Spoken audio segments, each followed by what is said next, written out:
Hello, hello. I think everything should be working. If the sound isn't balanced well enough, let me know. But welcome in, everybody. Hope you guys are having a good day.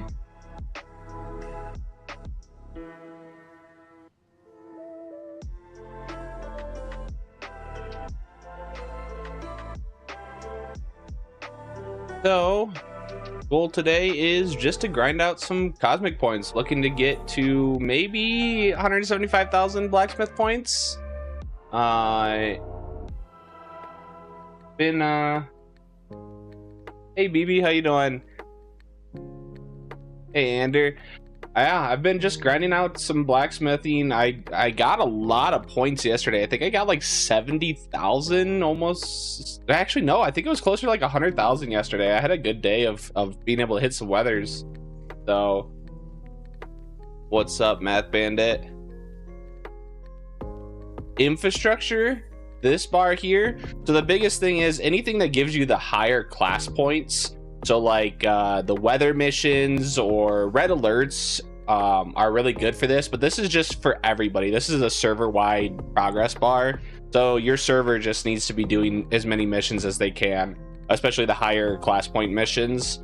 But they'll just progress over time. You guys will eventually, like, some servers are definitely a little bit further behind, but they'll all catch up in time to unlock everything. There is a hard stop. Yeah. Well, I've been having a problem where like every time I'm available to play, there's only been like one weather event in like a 4-hour window, so it's been really bad. But yesterday I hit like I think 2 triple weathers. It was really nice. Yes, weather is definitely the life hack for cosmic points. I actually have fully recorded. I just need to finish editing my crafter points video. That will be out today. I think I just need to do a couple of things, throw some music together and get it uploaded. So as soon as I'm done streaming today, that's what my goal is.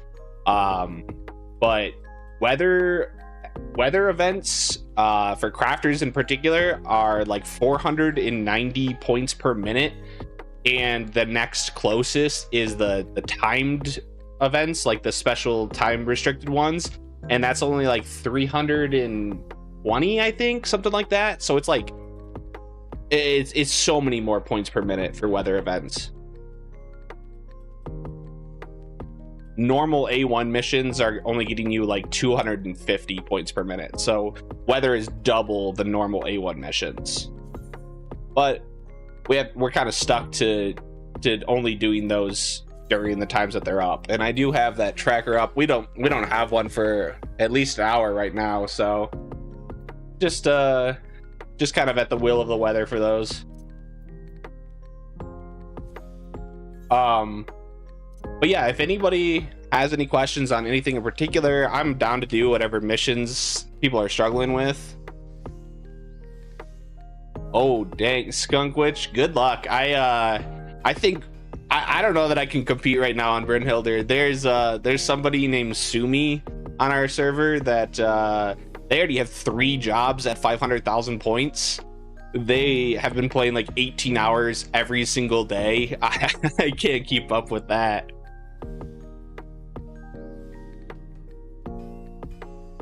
I wish you good luck if you're going for it. Definitely recommend going for those weather events. I'm not sure. I'm not really sure. Oh, that's not the right macro. I messed that up.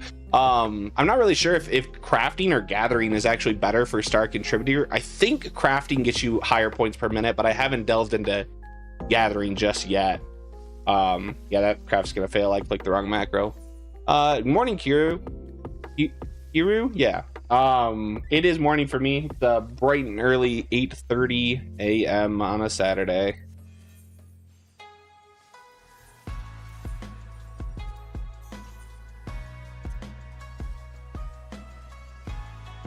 But yeah, actually, you know what? I'll give you guys a little sneak peek here on the Google Doc that I've got for this video that I'm putting out today for the points per minute. Let me find it here.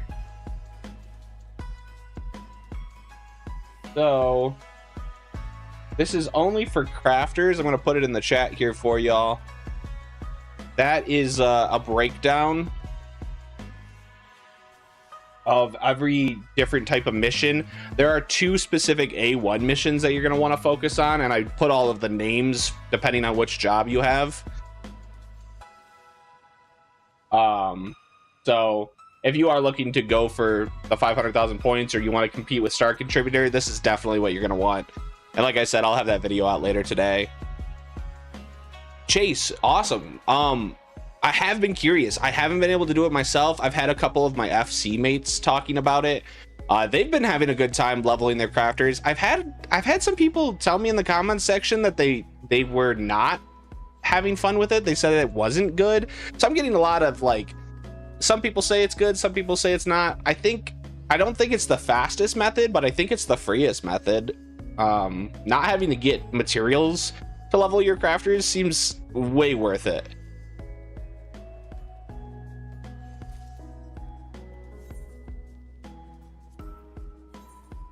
And then Kiru, yeah, I feel you on that. I still have a full-time job. I have a Monday through Friday, 8 to 5. So I would love to be able to know Life Cosmic for sure, but I don't have that kind of time. So I do what I can when I can, and we'll get there eventually. My big thing that what do you guys think? I'm not sure if they're gonna add more like titles, right? So like the 500,000 class points, that seems to me that this is like for all of Dawntrail's cosmic like patches, right? Like all of the new planets. We're not gonna get new achievements, right?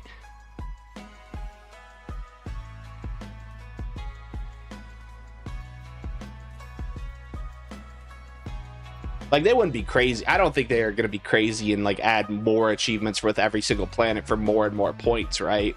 I think 500,000 is probably like enough. No, you don't need to max them.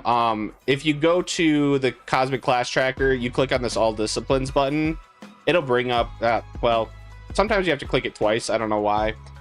It'll bring up the achievements. The big things that people are talking about is like, if you get 500,000 points on all of your Disciples of Hand and Land, you get this mount. If you do just Land, you get the Starfinder title, and Hand, you get the Starlighter, and then each of the jobs themselves at the very bottom do have a 500,000 point title. So, like, it's mainly just for flexing. People really like these titles. Like the Armorer is like Temperer of Stars, Weaver's like Stitcher of Stars. They're just really cool titles that people want to get, and it's just a grind that like for me personally, I love a good grind, so I'm gonna be going for all of these casually. I'm not going super hardcore. I don't want to get them done in like a month, but I will eventually get 500,000 points on all of them.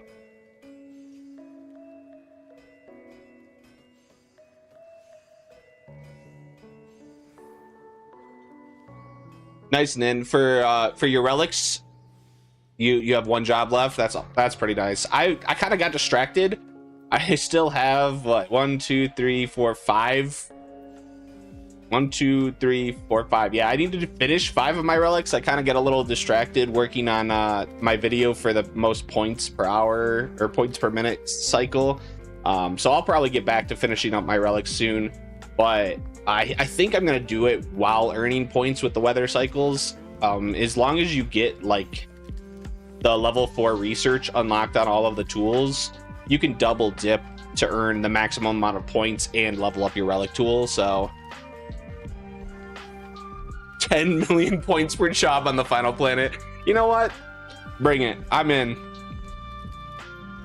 Let's see, Math Bandit. Your main criticism for leveling in Cosmic, in theory, you don't have any new alts, is a requirement to finish Endwalker. Yeah, you can't level them as you go through the MSQ. I definitely agree with that. I think Cosmic's focused on helping out those people that are like MSQ enjoyers mainly, and then they didn't actually get to doing the side content.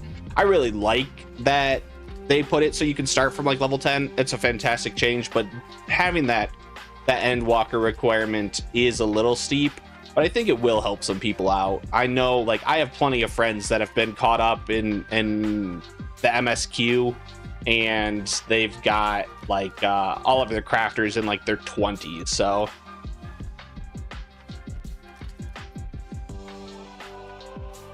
oh, you have your job. Oh, okay, gotcha.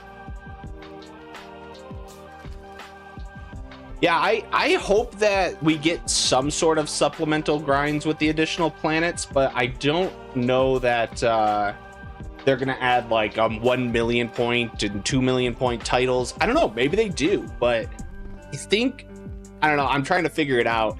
I think 500,000 points is pretty steep to get to. I think my napkin math on it is like 30 to 40 hours per job.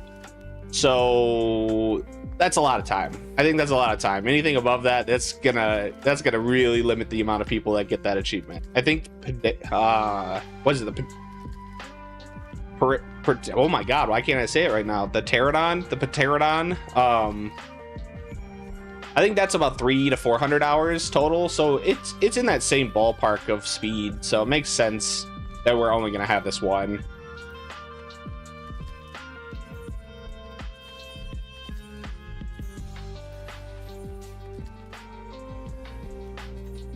I really need to get into doing more of my gatherers, though. I haven't really done a ton yet to like figure out all of the nuances on the A1 missions and which ones are best. Wow, I'm not getting lucky right now. I would like to not have to waste all of my mech op credit boosts, but okay. I'm just gonna go ahead and do a different one because that's unlucky.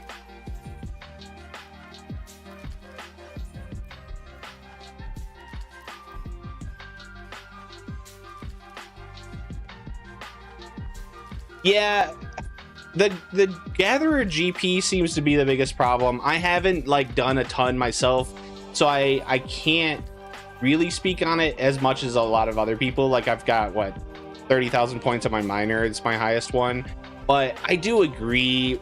I put out that video of like the 1 week past my reactions to Cosmic, and a lot of the comments are just talking about GP. I'm gonna make a follow-up video because a lot of people had some really good ideas. So I don't know. I think the biggest thing is if they added in some sort of cosmic only GP regeneration, which a lot of people have talked about, like a higher cordial that can only be used in cosmic, or just having like a vendor that you could talk to in the starting area here to refresh your GP. I don't know, there's so many other things. GP regeneration is definitely a stickler point. They just haven't updated it in, I think, Heaven's Word, right? Like Heaven's Word was the last time we got new cordials, so we need some new cordials. Every patch, like crafters get new food and new potions. Cordials have to get updated. We need to have like an 800 GP cordial at this point.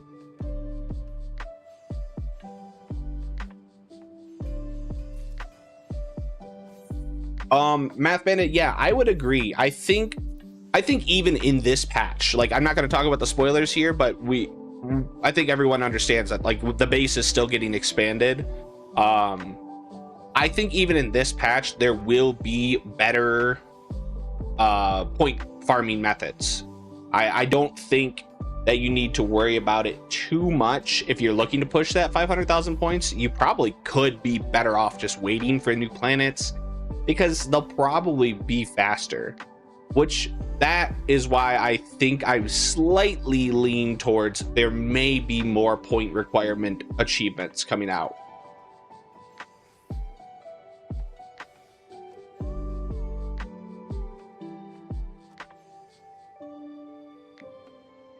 Yeah, okay, see a lot of people have been saying that, BB, just do like one gatherer mission, then do 2 crafter missions, then go back to your gatherer missions. That definitely seems like the best actual solution we have, like without having to worry about Square adding in something else.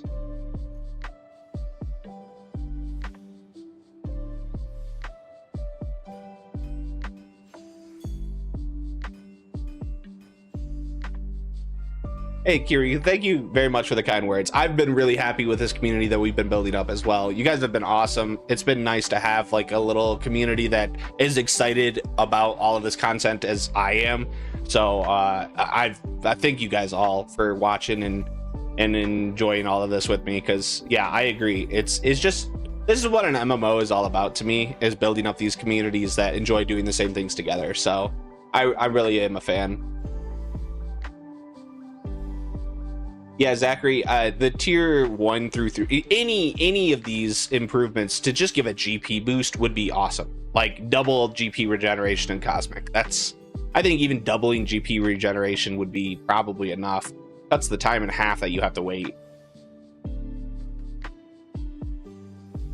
And Math Bandit, hey, I don't know. My thing was, I felt like Fisher's relic tool was one of the fastest ones that I ranked up. Like, I literally only did the A1 missions like a couple of times while I was trying to make that all gold star A1 missions video, and I was surprised at how often I needed to go upgrade my relic tool, just because I was just passively getting it. But it may have been just because I was distracted making that video at the same time. So for minor, I did second. That was a horrible idea. I should have waited until I had the 150% research. So I do feel you on that. I think anybody that's trying to push for all relic tools, I highly recommend just going for crafters first. They are a lot faster, and then going for your gatherers after you get this research boost. Definitely the way to go. Howdy, Punisher World. I know we are slated to get a red alert soon, so I've just been waiting for that, but not popped up yet. Man, I'm getting unlucky here. I should probably just change over and do some of these time restricted ones instead.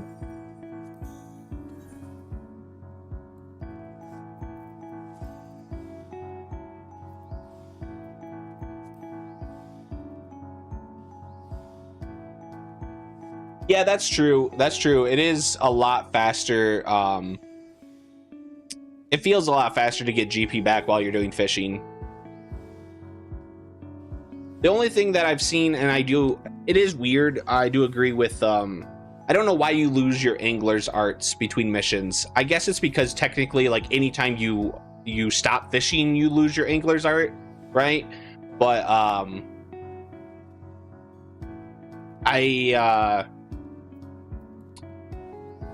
I do see that, like, you can get a lot more GP. You don't have to use as much GP as well for a lot of the fishing missions.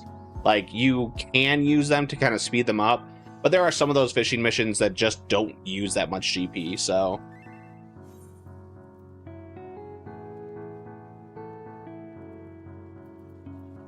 Yeah, the base points on the gathering tools are lower. They overall, like, I think you can get to like up to 20 points on crafters, and I think on the gatherers the base points is like 10, I think, is the highest. Oh, apparently yeah, like 10's the highest on the normal ones. You can get, I think, some of the A2s a little bit higher, but the A2s obviously have like a lot more requirements, and the ones that are like dual jobs can get you more, but the base points is like 10 across the board. I'm looking at my sheets right now. Crafters, you can get up to 20. Yeah, so it definitely has lower base points. I don't know why that is. I guess technically they're assuming that gatherers should be easier, quote unquote, but I think a lot of people are having more frustrations with gatherers for sure. In Punisher World, let me finish this craft and I'll show you. This was, I can't remember who, somebody put this macro into my Discord channel. Let me see if I can find out who it was. But they found it on Blue Sky.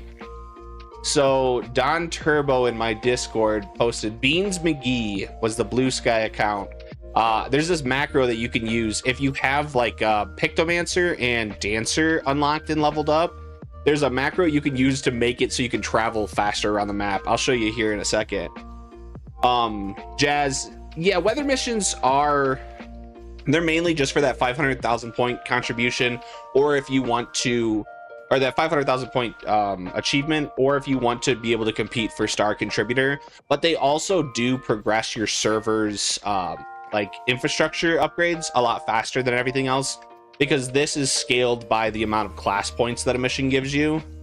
So if you can get more of these, if you want to like help push your server faster, then theoretically the more people doing weather missions, the better.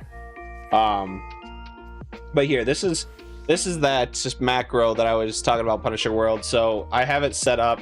It's called Cosmic Fast, and I can just press this. It'll switch to Picto, use Smudge, switch to Dancer, triple Avant-Garde, and then switch back to my Miner. So it just makes it a little bit quicker to travel between points, with a lot of those missions being pretty tight on the timer windows. It does help out.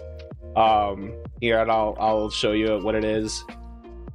And so it just changes over. You just use this to, this is your gear set number. So if you go to your gear set list, change these up.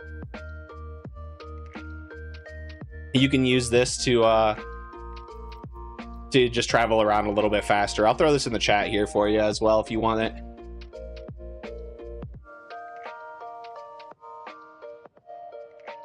Yes, Coke and Pizza.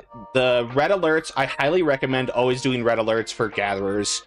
Crafters, the points per minute and like the progress, not as good on crafters as it is on gatherers. Like the good A1 missions on your crafters get you around 250 points, and the red alerts also get you about 250 points. But for gatherers, I think red alerts get you like 300 and something. I'm sorry, points per minute is what I'm referring to. Red alerts on gatherers gets you a little over 300 to 350, depending on which ones you have.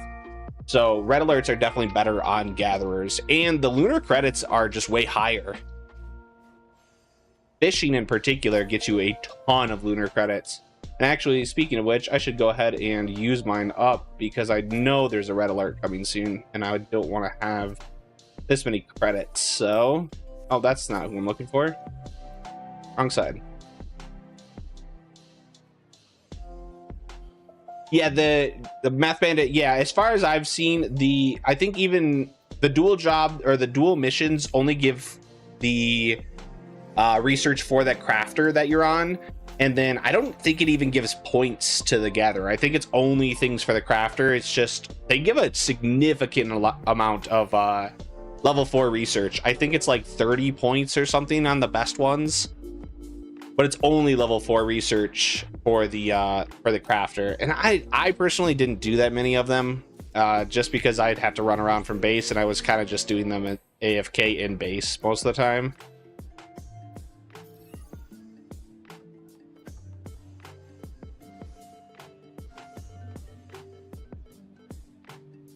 Oh, BB says, okay, you get research data for the ones you have unlocked. The 4? Really? Do you get research points for both crafter and gatherer? I haven't done enough of them. I guess maybe I don't, because I didn't have level 4 unlocked when I was looking at them on earlier. Now, when you say points, though, are you guys talking about class points, Skunk Witch? Or are you talking about, oh, hey, vacuum suit. Nice. Oh, and I didn't even notice. We have the countdown for the red alert. Man, I'm still a little distracted. Perfect. I'm spending all my credits real quick. Yeah, I gotta look into those more. Because do you get research points on both jobs? Or I'm sorry, you get research points on the job that you started, or? Oh, okay. Oh, you do. So you get research points for both jobs as long as you have level 4 unlocked. Ah, I'm learning today too.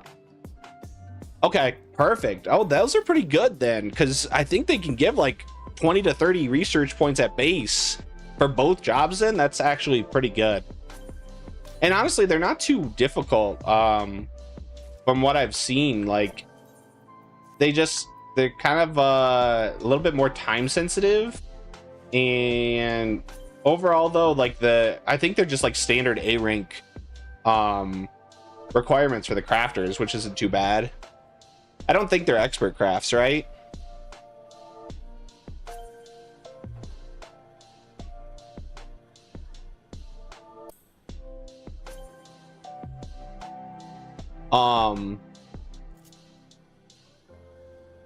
I have you know what, I don't think I have an extra emote. I have a couple extra mounts.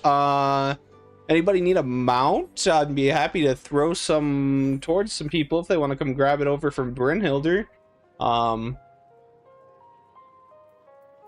But yeah, the emote, are you talking about Visage or Rage, Kiryu? Because both, I mean, honestly, I think both of them are fantastic.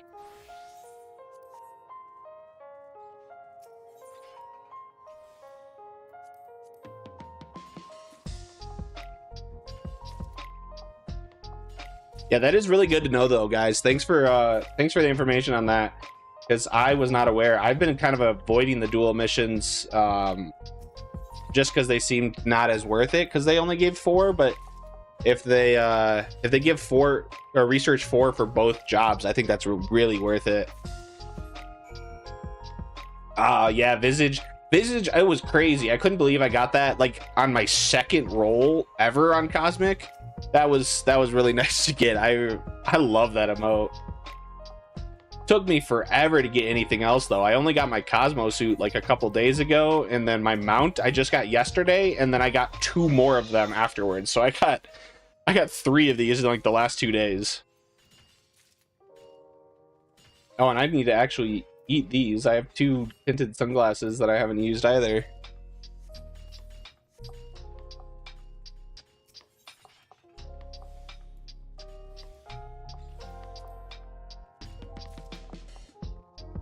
What do you guys think about the Cosmic Wheel though? I really like it, but I do think they're gonna need to add more rewards in as we go, which they probably will. They'll probably have different credits because these are lunar credits. I'm assuming we're gonna get different credit types for each planet. Yeah, no, Kiryu, you got it. If you want to come visit Brynhilder, I'll meet you outside, or I can trade it off to you later. I'll set it aside for you.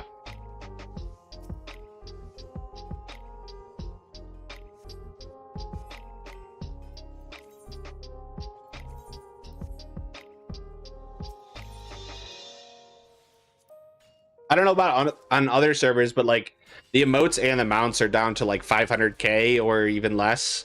So definitely a lot of them coming into the market. I'm sure they'll see a massive price increase once a cult comes out, but we played blackjack. Honestly, I would love if they did that. If they did like different types of gambling reward wheels, and instead like do a blackjack, do a high-low. Oh, that would be fun.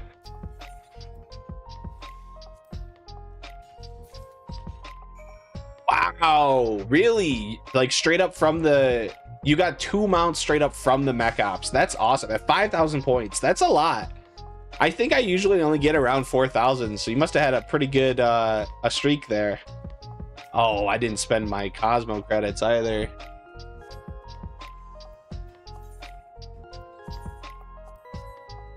I wish there was a faster way to accept the missions on red alerts though.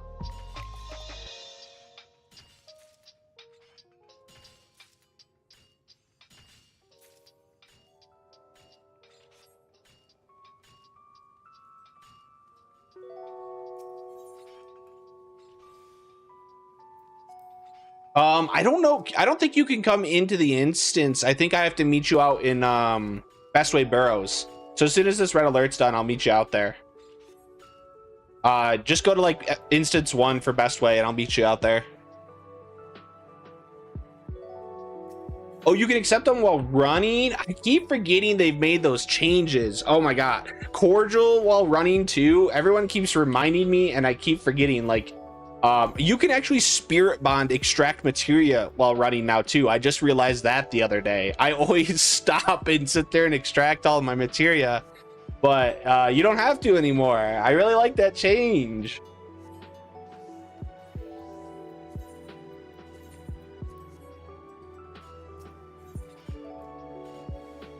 It is primarily solo, Gma.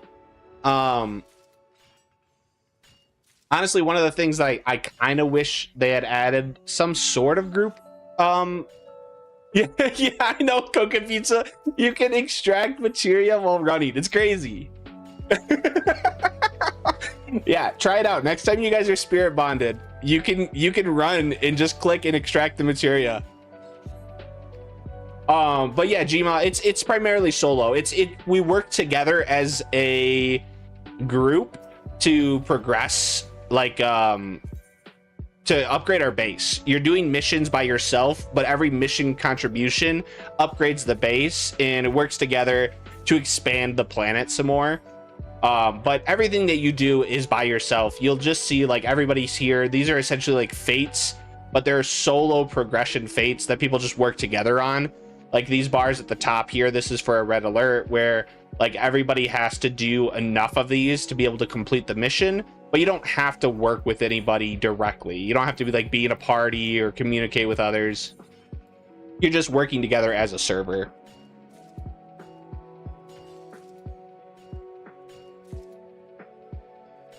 Yeah, you can repair while jogging now. You can mount, you can cordial. They made like those changes are gonna take me a long time to get used to. Do you know how often I still stop to get on my mount?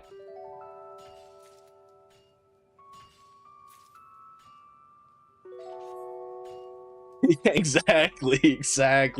I have not gotten used to it at all. And it's not helping that Cosmic doesn't have mounts, so I'm like not getting the muscle memory built in to be able to get used to it.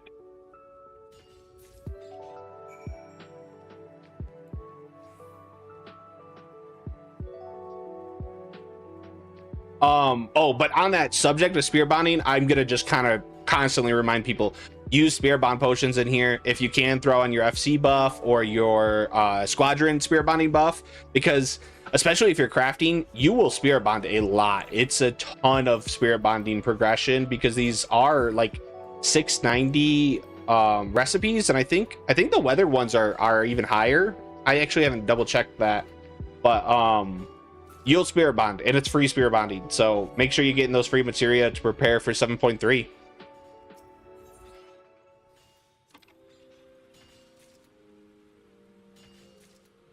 Yeah, I stop to mount probably half the time still.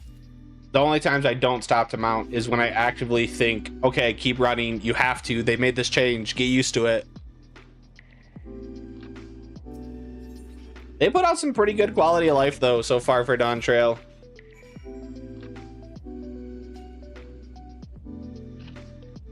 Yeah, Gma, if you want, I've got tons of different guides on my channel. If you're like not familiar with Cosmic overall, check them out. I need to make like just an intro for people that aren't aware of it, but it's pretty easy to get into. You can get into it at level 10 as long as you have Endwalker complete for any of your disciple or hands or lands, and it's pretty nice. Everyone's been saying the consensus that I've seen so far is like up to level 50 is very easy for leveling, and then like 50 and above it slows down a little bit, but I think that's pretty expected for any method outside.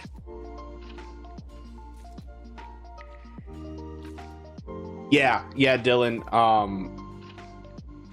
I think I only did a couple of missions passed on my minor, and I got at least like a couple of rounds of spirit bonding.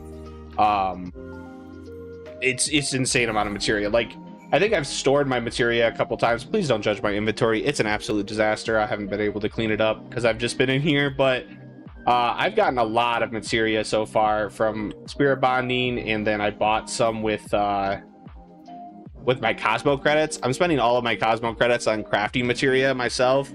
Like level 12 controls on my server right now are selling for like 30,000 each, and I'm sure they're going to go up a little bit more once 7.3 is out. So just doing a quick gathering on these ones, Catherine. These are just red alerts, they're super easy, so I'm just trying to get 16 total gathered. So I'm just using Mountaineer's Gift too, and occasionally throwing a Null Dull's Tiding on. just trying to get it so I can gather the 16 and 2 nodes if possible. Just trying to mass turn in these because they give a lot of lunar credits and a decent amount of class points. Keeper of the Lake. I haven't been able to crack weather missions without just luck or over melding my Everseeker's tools. You only ever get like 300 points. Okay, so what are your stats right now? Or I can tell you, I have a video coming out today for just points per minute, the best points per minute crafting guide, but it goes into detail specifically about the weather missions because they are the best. The stats that you need are 5408 craftsmanship, 5064 control, and 630 CP. If you've got that, then you are able to use all of my macros. The thing with the weather missions is you're only going for a silver star rating. Going for gold star, you have to manually craft because they're experts. So what you do is you just craft 2 of the pre-crafts and then 2 of the secondary crafts at just normal quality. Yeah, that's before food. We're gonna use Ronique steaks for those. Here, I'll show you just so you can have a visual on it. This is with my Ronique steak. Actually, you know what? I'll just take this off here.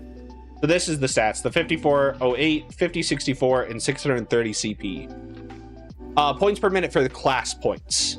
It's going to be all about getting these so you can get the 500,000 titles or go for star contributor on your server. Yeah, Keeper. You can't get gold right now. You can't, Patrick. You have to overmeld. The weather missions are the hardest missions available right now, so it is definitely on a high-end scale for this guide. It's primarily for people that are really fully pentamelded and going for that hardcore point grind. So I would only recommend going for this if you are pentamelded, or I would recommend fully pentamelding. You pentameld all of your left and right side. Your tools only need to have the +8 CP, and then you can use the cosmic tool or an Everseeker tool with a +8 CP for your main hand as well. But the amount of time you're going to save going for the pentamelding, if you're pushing for 500,000 points on even a single job, it's well worth getting full pentameld. Like, I really wouldn't recommend doing it if you're not planning on pentamelding. If you do want to wait though, when we get the new gear in 7.3, it will get a lot easier to do these crafts because we'll have a lot higher stats with that new gear.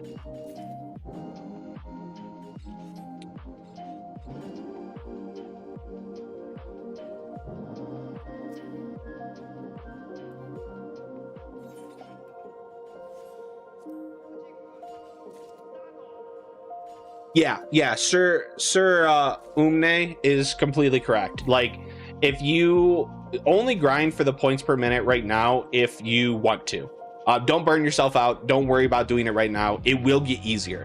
Even just in 7.3, when we get the better gear, it will be significantly easier. Yeah. In 7.3, the final crafter and gatherer set for the crafted gear will come out for all of Dawntrail. So if you don't have like the best in slot gear right now, if you don't have pentamelded like Everseekers, you can wait what we got, like 2.5 months. It's gonna be like the first week of August probably, and then that final set will be out, which will have the best stats that we can have for the rest of Dawntrail. And so if you are looking to wait a little bit, or you're a little skeptical on getting the gear right now, it is probably a good idea to just wait to 7.3.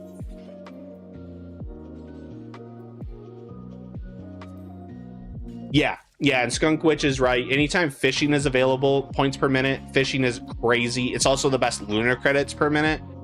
But overall, I just always go for gatherers on red alerts because they're easier and they're better points per minute than crafters.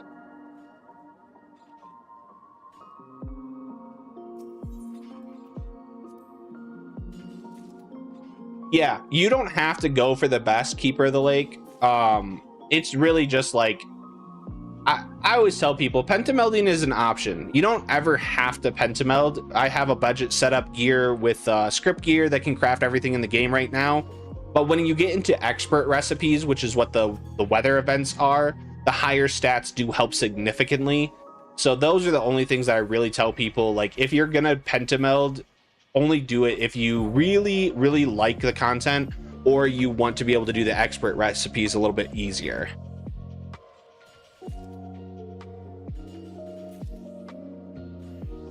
Everyone seems to like the Alchemist one. What is the title for Alchemist? Because I've seen a couple of people pushing for it now. Oh yeah, and Kiryu, I never pentameld my tools. I may do it this patch or this cycle for 7.3 just because of Cosmic, but I don't like pentamelding my crafter tools. It's just, it's 16 more pentamelds. It's so many more. I would prefer to just go for the high tier melds on my gear that I share between all of the jobs, and then just put in some CP on my tools. So that's exactly the macro setup that I've got for these weather missions. And I'm sorry, I'm gonna scroll back up because I did see somebody, Christopher Bunn, you said you made gold macros for the weather missions with ceviche and pots. That's good to know. I didn't know. Can you get 100% high quality, like, or is it just like a really high, or are you, yeah, are you able to get 100% high quality with that? Everything that I was testing out, I could only get to like 80 to 90 high quality chance. So I was having a little trouble, and honestly I just settled for the silver star because it seemed a little bit easier to do. And it didn't, and ceviche, I don't know about you guys, ceviche is expensive on Brynhilder. I think it's still selling for like 16,000 a piece. Sublimator of Stars. Ah, that is pretty cool. That is pretty cool. I really like the titles that they came up with. I'm going for Temperer of Stars right now. Forger of Stars for Armorer is my second place.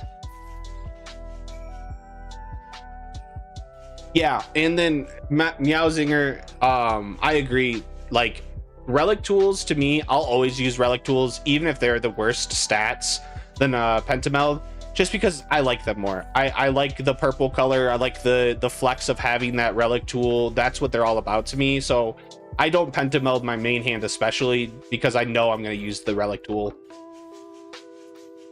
And I really like that they put the lunar credit bonus. That's insanely cool for these. So I'm really happy that they gave this a reason to use it in Cosmic specifically, because you get a lot more credits with that.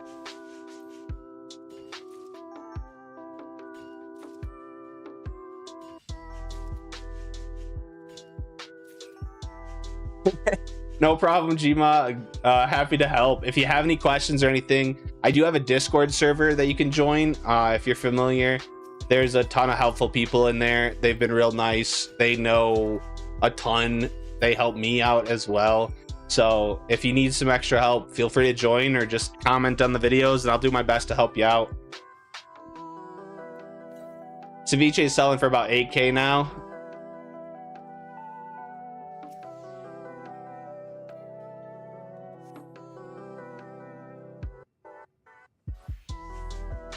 Yes, sir, Umne, that's what I'm saying. I need to know what this macro is, because did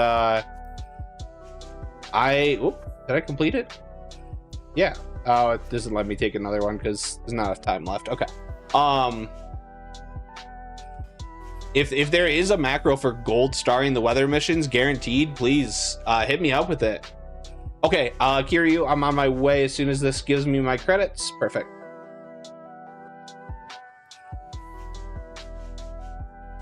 Man, does anyone else have the problem of I constantly like muscle memory tap sprint and it turns it off because I just like always want to sprint again because I think it's off or it's like not on.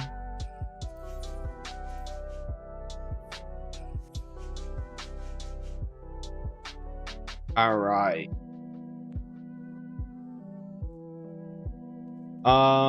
Kiryu, I can't think I've met you in game. What was your in-game name? Or where are you at?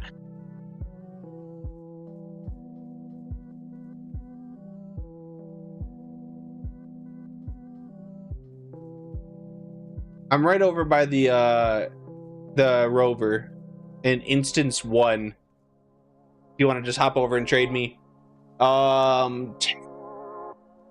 Wait, Culinarian's title is Taster of the Stars? And Caster of the Star, or Caster of Stars for Goldsmith? Oh, that's actually a really cool one too.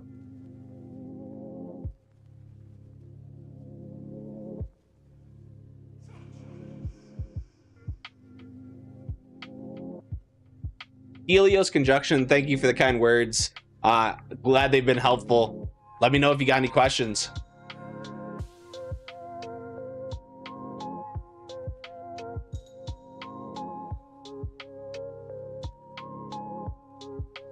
Yeah, Keeper of the Lake, cloud sales. Cloud sales have been going like crazy too. Ceviche, I know some of the people in my Discord were selling ceviche for like 20K that first week. Cloud sales were going like crazy, so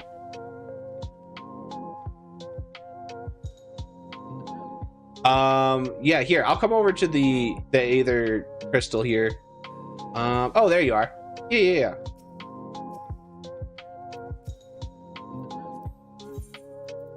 Here you go. Enjoy.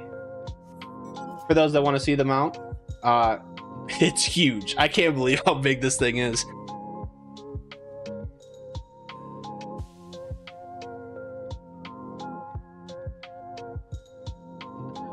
Dylan, yeah. Ronique steaks are the ones I aim for just because of that. I can get most of the ingredients very easily with my retainers, and they're only level 99, so they're super easy to make. No problem, Kiryu. Hope you enjoy it. If anybody else does need one, I have an additional mech suit. If anybody wants it, come on over to Brynhilder and let me know you're here, and I'll throw it along to you.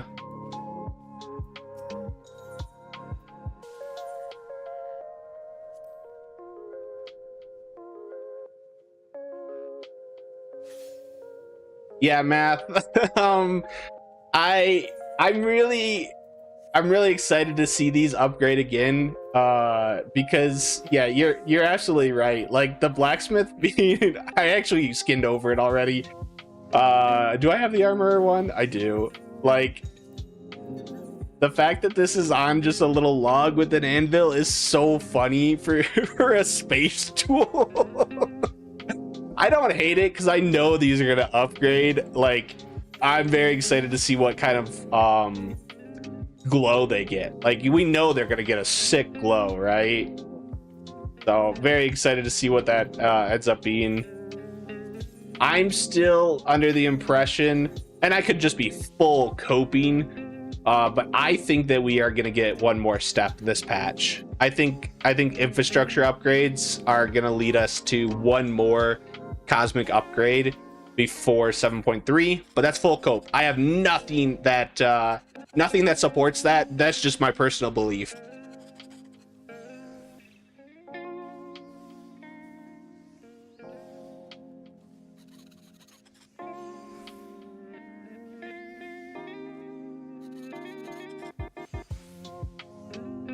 Yeah, the mount is really cool, and honestly I love the secondary coloration of it there, so I will be going for that. I love space themes, mechas, like all of this is right up my alley, so I was really happy when they initially said cosmic exploration. So I already knew I was gonna love the content before it even got any details. If you go back, you can, like, I have videos just covering the clip or the concept arts that they put out for like a Chinese fan fest, where I was just kind of freaking out about how cool they are.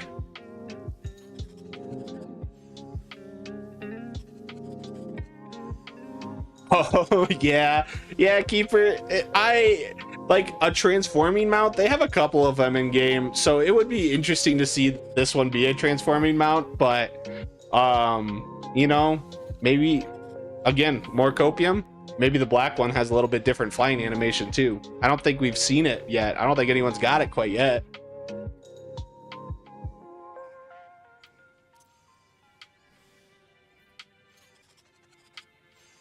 Dylan, you want a mecha? Come on over to Crystal. You want the mount, the vacuum suit mount? Come to Crystal, come to Brynhilder. Let me know when you're here outside of Best Boy Burrows, and I'll give you one.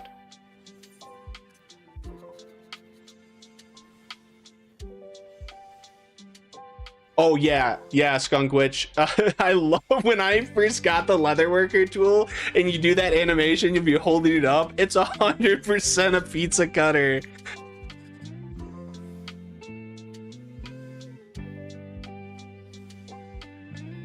Yeah. See, Alice Anderson, I agree, and I'm on some hard copian. There are a ton of missions we still don't have access to. There is a ton more upgrades going on with the bases still, and like if you look, they definitely have room to fit like Cosmic 5, 6, 7, 8. Those could be for the future, but I don't know. The fact that there's so many things that we still haven't unlocked because of the infrastructure upgrades, I'm on big copium that we're gonna get another relic tool this patch. Again, I'll be happy if I'm wrong. I'll be happy if I'm right. Doesn't really matter to me, but I think I'm leaning towards with this being like the 0.9 version, I'm still not convinced that this should be the same stats as Everseeker. I think this should be slightly higher stats. Yeah, Meowzinger, you're right. Novice level data analysis, there's got to be more. I mean, it could just be that the missions just get harder, you get better points. There might be some new achievements coming out, I don't know. But I'm hard coping on it. We'll see.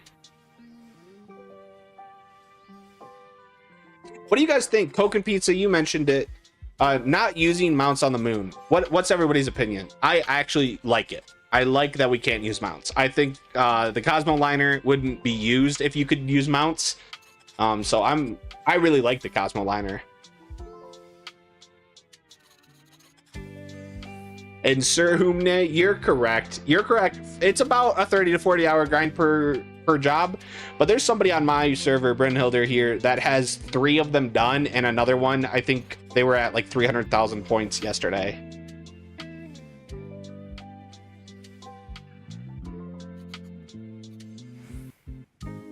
Can gatherer missions be done foodless? Yeah. I would say the only reason you use food on gatherer missions is for more GP. Because as long as you have 4750 for craft or for gathering a perception, that is the highest level breakpoint, and I don't even think that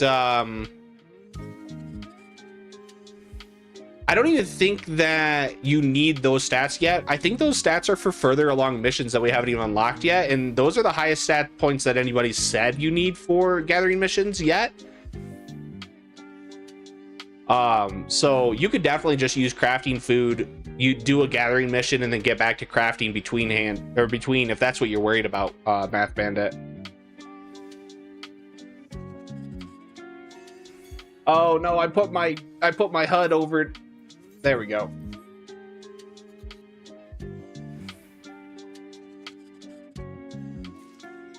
Good morning, Scrunch Gaming. I'm glad to be your coach.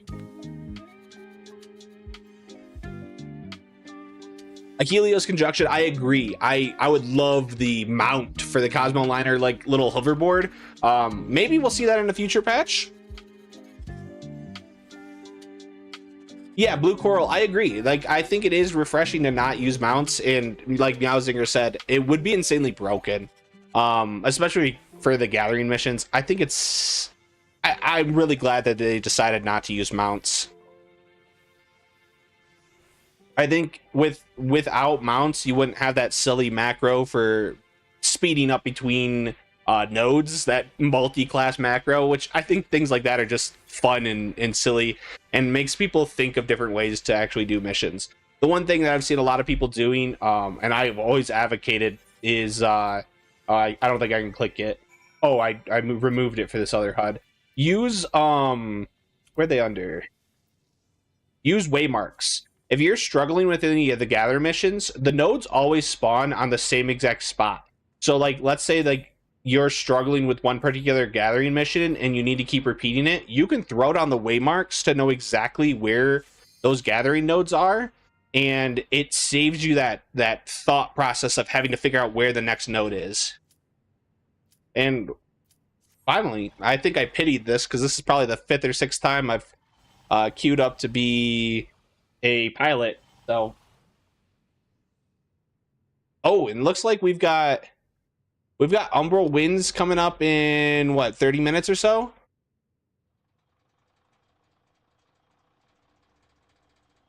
Yeah, Genzuka. I did get that macro from somebody. Somebody in my Discord posted that from some Blue Sky link, and it's like the smudge into double or triple dancer dash and then back. It's really fun. That was I think it was End of Endwalker or Dawn Trail or something like that. They added cross data center travel. So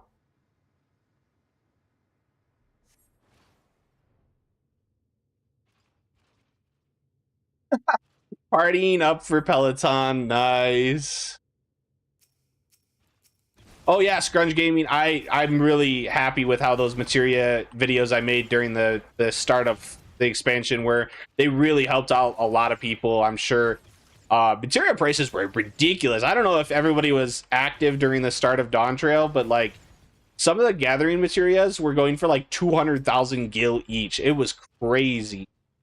And with the changes that they put into Dawn Trail, was really happy to get those videos out to help people get some materia without having to break the bank. Yeah, this is actually like the least amount of people I think I've seen in one of these missions. I'm not usually up this early to do these though, so these are definitely a little bit easier to get into piloting. Yeah, I don't think that hits. I love this setup. Like the fact that you can move around while you're using this gun. This is such a fun mech. Like this feels really enjoyable to do. The bulldozer one for the piloting isn't as fun, but the like on ground support for this mission, not as good because you get locked into that animation. I like the flamethrower way more.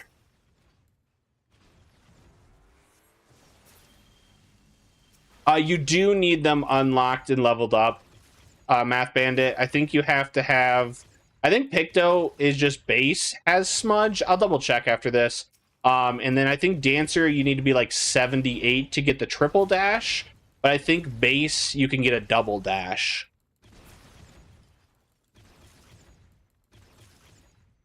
Oh, is it at level 60 you get one dash for Dancer? I'm not a big Dancer fan, so I'm not sure on that one.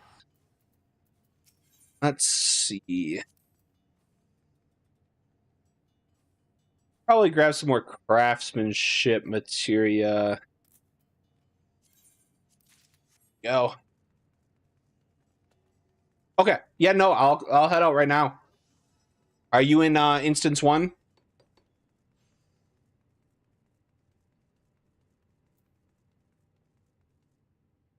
She McFish Face is such a good name.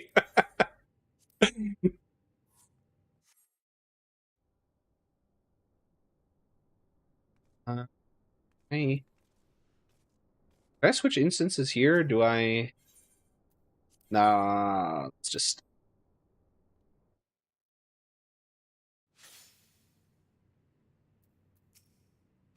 Let's see here.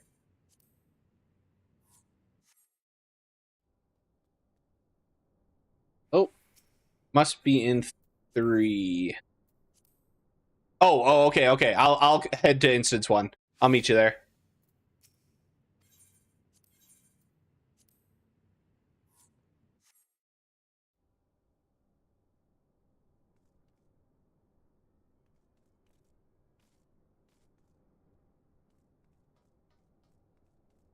I'll just hang out here for you. Oh, keep the lake. Yeah, I've actually seen some people say that, like during some of the downtimes, on especially like lower population servers, they've had a problem getting like 5 mechs, and the fates failed. But I think that got solved with one of the recent patches.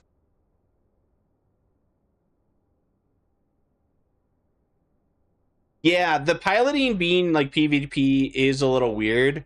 Um, because yeah, you have individual spawns for the ground support, and then the mechas have to like compete for the nodes. I think the mechas just because there's only 5 of them. I think they just need to spread out a little bit more. People like to condense over to like one area for some reason. Driving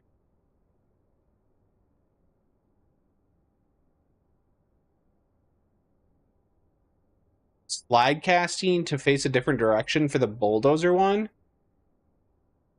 What do you mean, Blue Coral? How can you? I have to do that one some more. I've only done it like 2 or 3 times. Here you go. Enjoy the mount.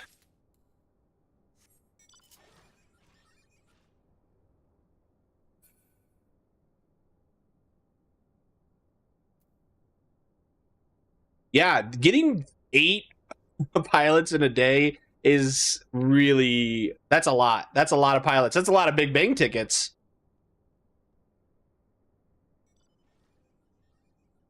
Do I ever think materia will be that crazy again? Enjoy. Enjoy, Dylan. 200K each, probably. Honestly, I played at the beginning of Endwalker, and materia wasn't that expensive at the beginning of Endwalker. I don't know why Dawn Trail's materia was so expensive. Uh, I usually say, hey, you'll see somewhere between 50 to 75,000 at the start of an expansion because we get the new materia and nobody has any. But with the way that Dawn Trails went, maybe in 8.0 you'll see materia that crazy high again. I don't know.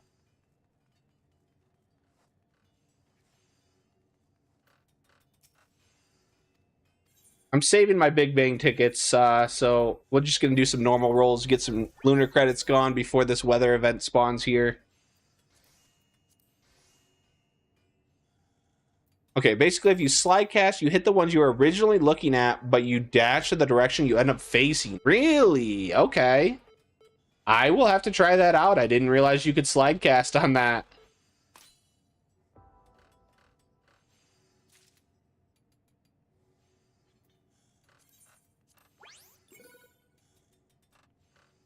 Yeah, I would say the flamethrower event's also a lot easier to get higher amounts of contribution for ground support specifically. There's just a lot more of the smaller brambles that spawn compared to the crystal one. The crystal one, I think the concept of it, I just like the aesthetics of the crystal one more, but the bramble one is easier to do. Um, so Scrunge, with how Dawn Trail worked, people assumed that it was a nerf to spirit bonding. Ooh, nice. Metallic dies. At the start of Dawn Trail, they assumed it was going to be a nerf, but it ended up being a buff in an obscure way. It was like you could get more spirit bonding faster, but it was a higher effort method. It used to be a lot easier to get a lazy amount of spirit bonding before Dawn Trail. So that's where a lot of the confusion came through at the start of Dawn Trail, which probably drove the price of materia up.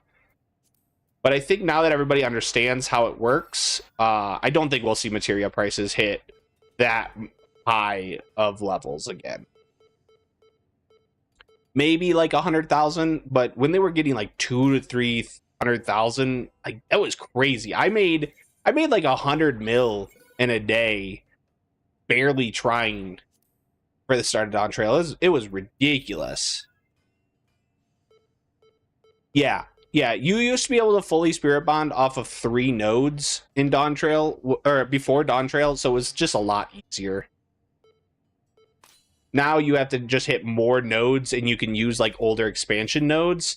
So it takes a little bit more effort, which a lot of people don't like, but you can get faster rates if you are very quick with them.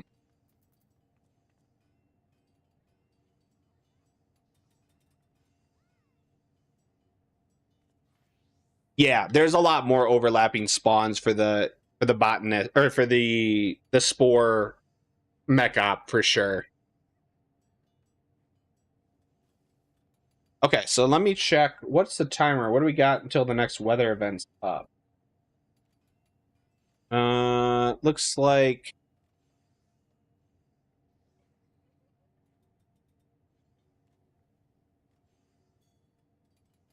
we got another 17 minutes. Okay. So not quite there.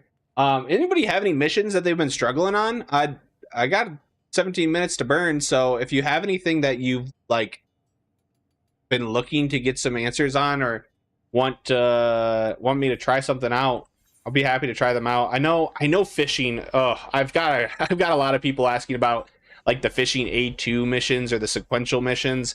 I definitely need to figure those out. I haven't done enough of those. But I've heard that some of them can get a little difficult. I know there's a couple sequential missions that have like a mooch into another mooch. So a little scared of what I'm going to be running into there.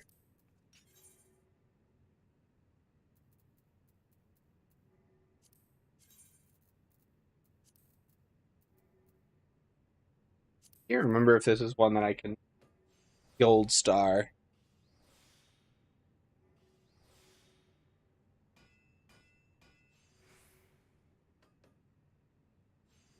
Yeah, Meowzinger, I would say overall, just going for Gatherer's Last is way better. Oh, you know what? The music kicked off. I didn't even realize.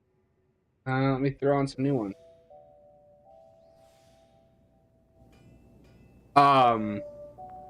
Gatherers are just so much slower. I would definitely wait till you get that 150% bonus if you're going for everything.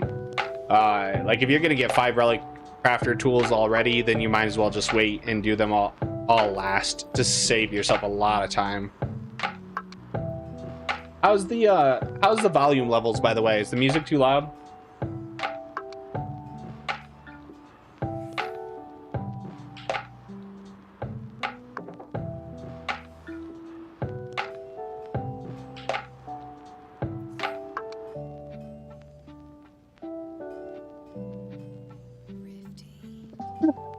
Hey, I did my minor second, which still gets you a little bit of boost. So I feel you. If you like gathering, just do it. Just do it. Nothing's stopping you. But I'm just saying, if you're looking to do all of them, crafting first is probably better. A little loud. Okay, yeah. Let me turn it down.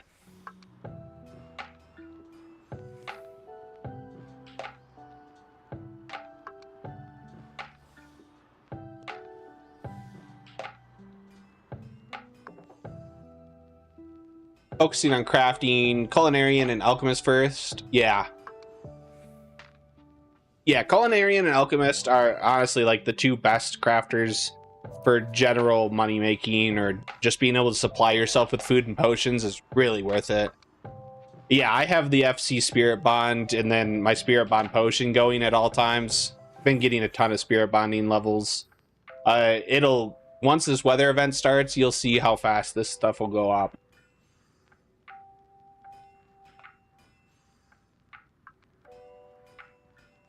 Yeah, I think Math Bandit said it right earlier. It's just gathering tools take a lot longer in comparison to the crafting ones. Like, I think the thing is the stat requirements for gathering is much lower. So for like your average player, it's gonna be a lot easier to get the crafting or the gathering relics. But they take so much more time.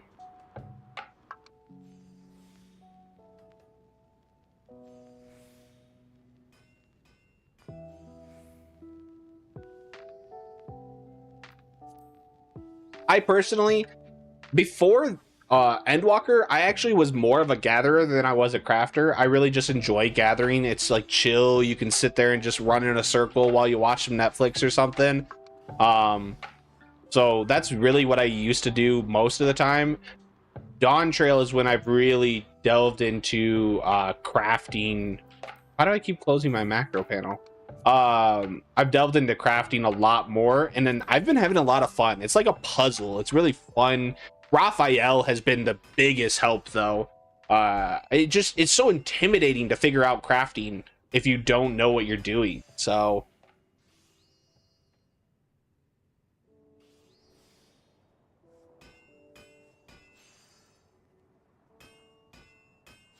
yeah, doing red alerts for your gatherers is definitely the best play.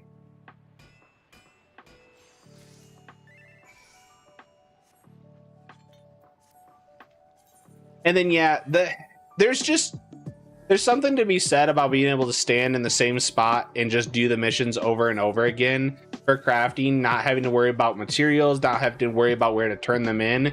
I think that's really where a lot of the time save comes from.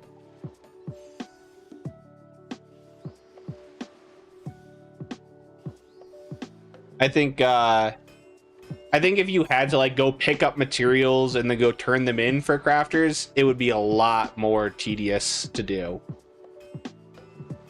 Crafting is like raiding. You have to know your rotation.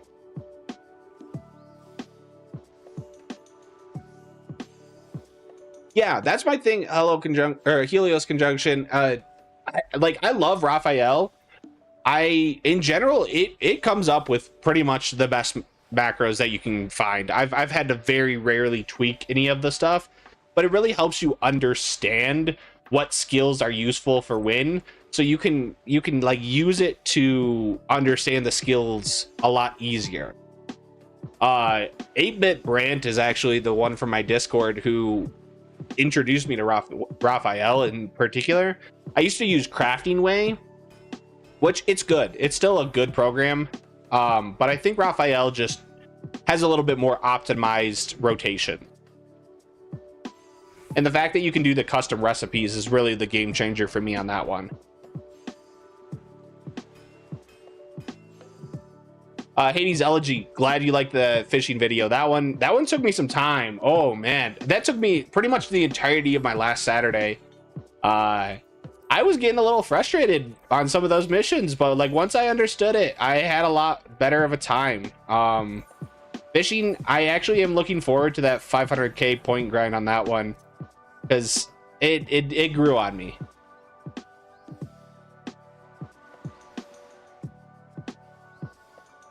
Meowzinger, I have a couple of friends as well that they actually only like to do manual crafting. They are not a fan of using macros, and I think that's cool. Like, if that's what you're into, go for it. I think macros are like a weird programming thing for me. Like, you can use a system in the game that allows you to make a preset button combination to craft, and I think that's really fun.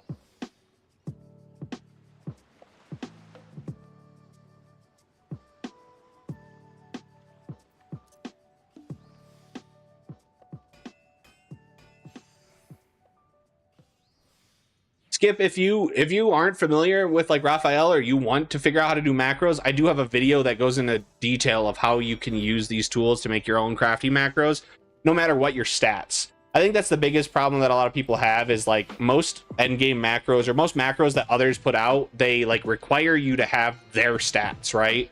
But Raphael lets you make macros specifically for you.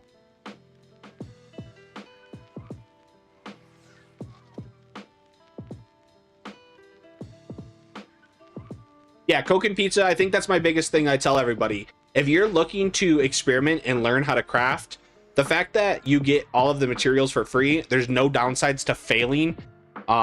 This is the spot to practice crafting. If you want to learn how all of the skills work, come in here, start a craft, and just press buttons. There's no downsides. It's really, really, really nice.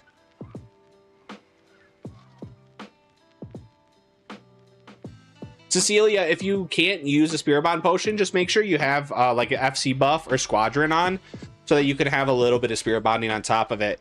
You'll still Spirit Bond, it's just not going to be as quick, but definitely just keep an eye on your materia extraction panel. Do I have time? Yeah, okay. Oh, I need to buy a new ticket.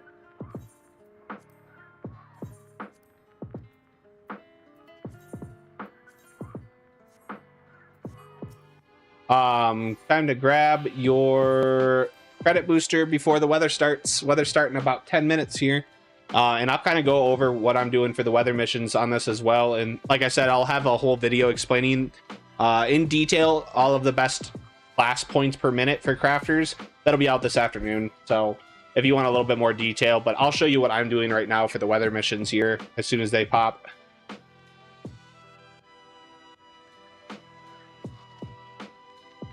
Hades Elegy, the A2 fishing missions, are those the ones you're talking about? I haven't gotten into them yet. I have heard a lot of people having some troubles with them. I need to delve into doing more of the gathering missions to figure them out myself. But I do plan on, once I do, I'll put out a video, but it probably will be a little while.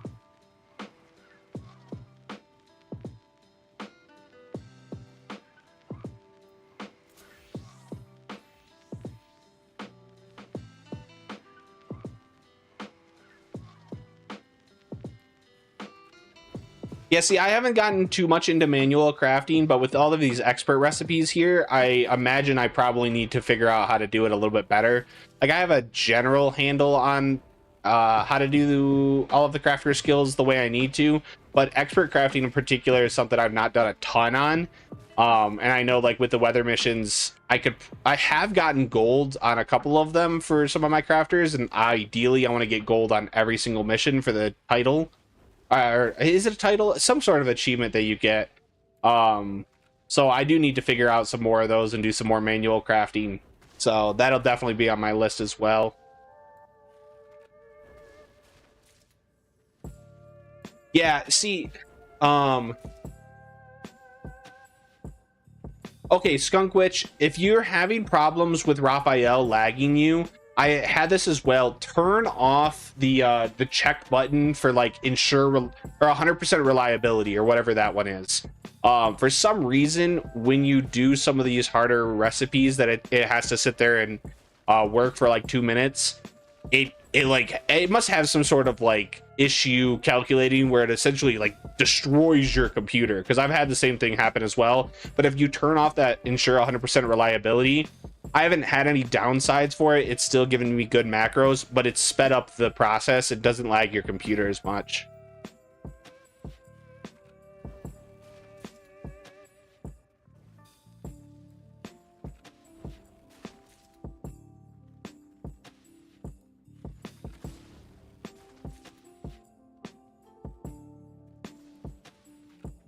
Yeah, minimize steps as well. Minimize steps will definitely lag you too.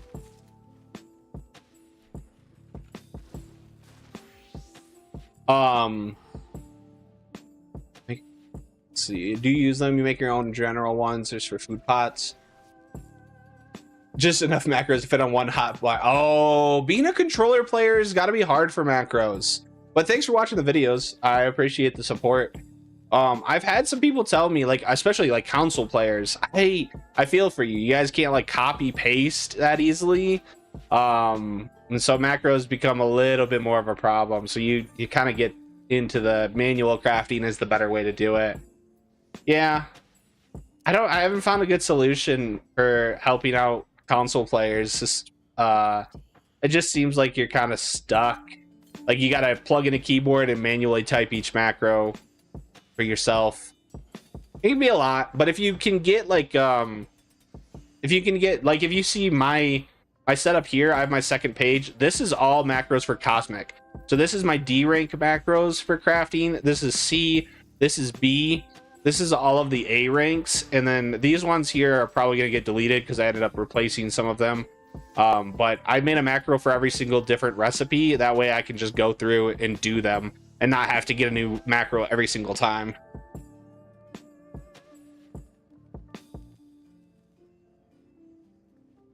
Math Bandit, whoever the developers are, they've been experimenting for sure. I've seen some days that I'm just not able to check 100% reliability. Some of those options are like grayed out. If it's grayed out, I think it's just turned off. Even if the check mark's on, I think they've been disabling it because they have noticed that it's been having problems.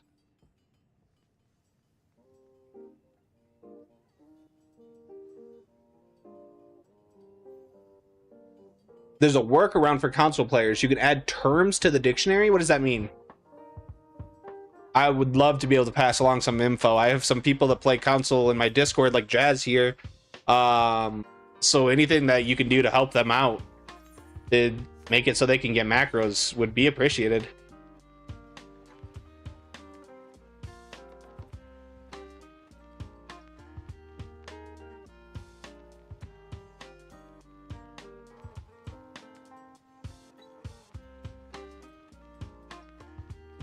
Yeah, Keeper of the Lake. I don't use them myself. I don't think I've ever had a macro not turn out fine by when I turn those off. So okay, all right, Scrounge, we'll keep an eye out. No worries. All right, weather. Umbral Wind is starting soon. So just to give a quick rundown, if you're not familiar with the weather events, so during these two special weathers, you can see at the top left of my screen up here, Umbral Wind and Moondust both have A3 missions that you can do that will give you a ton more class points than anything else and help progress your server's infrastructure more than any other mission.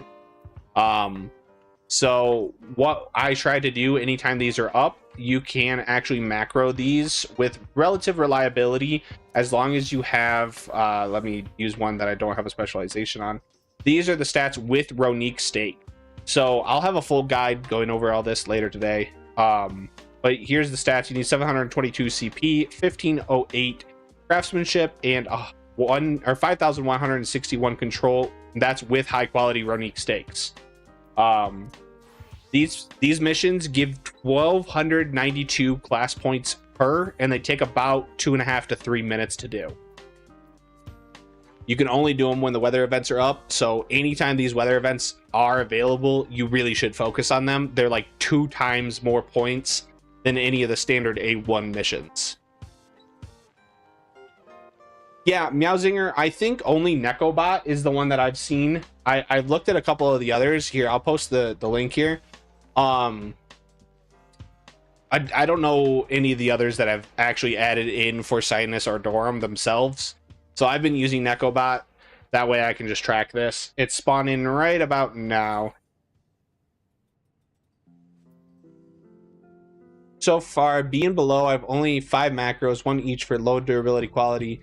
Progress, yeah, you can actually double dip a lot of the macros for the low tier missions if you want to.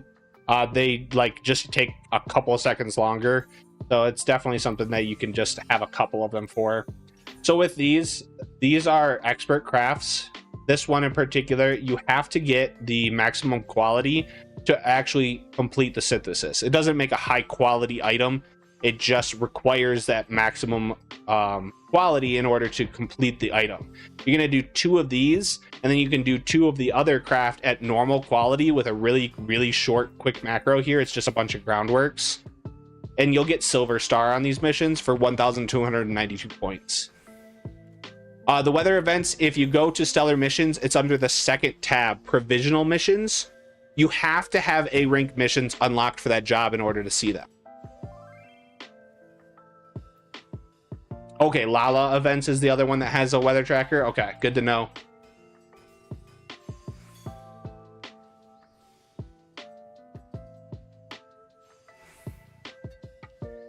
PlayStation, okay, so for adding macros for console players, PlayStation 5 system keyboard has terms you can add, and you can basically add the terms such as /cast trained eye, and then you can just add a line to your macro with 2 button presses from then on. Oh, so you're just writing macros faster by adding a bunch of dictionary terms to the console. Oh, okay, that makes sense.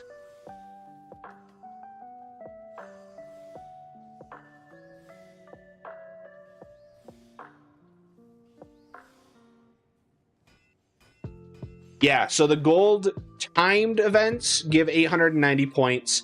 The silver weather give 1,292 if you use the right jobs, which you can get 1,216 on the wrong jobs, quote unquote. You don't have to worry about that. And then normal A1 missions give like 500, I think. So these are just so much better points. Wingser are we're talking about class points specifically. So if that's what you're talking about, yes. A rank missions, excuse me. A rank missions give the most points for the class tracker, but they're third place in terms of everything. The weather is the best. Then there are timed ones, and then the standard A1 missions. There are a couple of them that you want to focus on. I have it's a 20-minute guide going into great detail on all of this that I'll have out this afternoon. I just need to finish editing as soon as I'm done streaming today.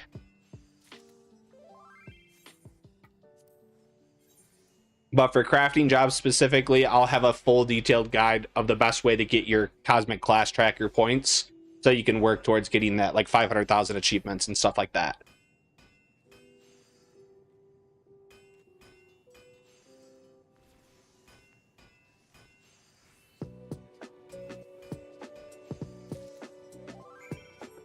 But yeah, so here, oh, I can't. You'll see here, I've got 153,836, and I'll jump up to 155,000 on completing that. The weather missions are under this provisional tab. You have to have the A rank missions unlocked for the job in order to see them. And you can actually get level 3 and 4 research points if you have them unlocked on that job as well. So like for Alchemist, technically I could progress my Alchemist by doing the weather missions right now, because they give level 3 and level 4 research.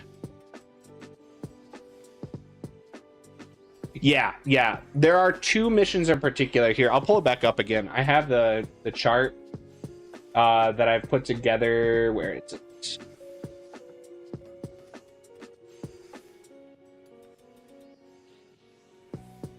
Go. So this is the chart that's in my video for today. This breaks down. There are 2 particular missions for every job. For the A rank missions, just the A1 missions, these are the names of them, and this is like the recipe, difficulty, quality, and durability, in case you want to just take a peek that way. These 2 jobs in particular, this is the points per minute that they give. They are way higher than all the other missions, so you want to focus on these missions if you can. But then if you look over here, this is the weather missions. They give 490 points per minute. And the time restricted give up to 356 points per minute. And then red alerts, they give a decent amount, but for the lunar credits that you get, I always recommend doing red alerts. But I would tell you to do them on gatherers over crafters, because gatherers get like 300 points per minute on red alerts. But this document, I'll link this to you guys so you can have it since you tuned in early here. But the guide will go into detail that I'm going to be putting out later. Breaking down everything you need to know for that. But that's got macros for everything that I'm doing right now. If you have those stats, that 5408, 5064, and then 630 CP, that's before your food.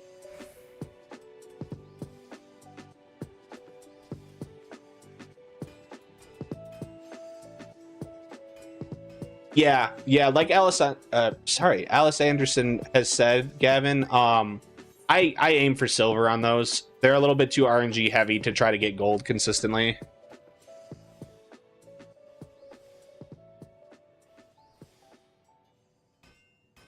So Meowzinger, in terms of credits per mission, fishing by far the best. Crafting pretty good. I think it's the better credits. But if you want points, botanist and miner are faster. So it just depends on where your goals are.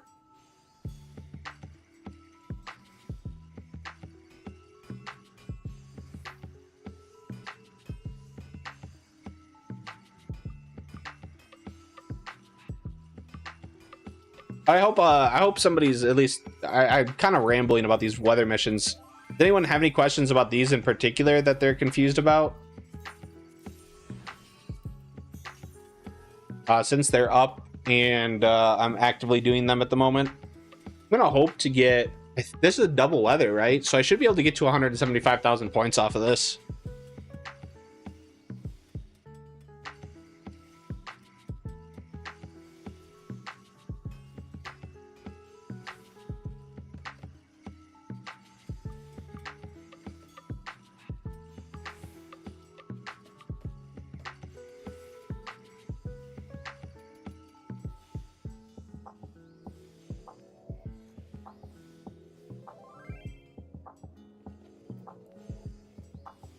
But yeah, I finally set myself up this hotbar just for all of the best point missions, and this has been the best thing that I've done.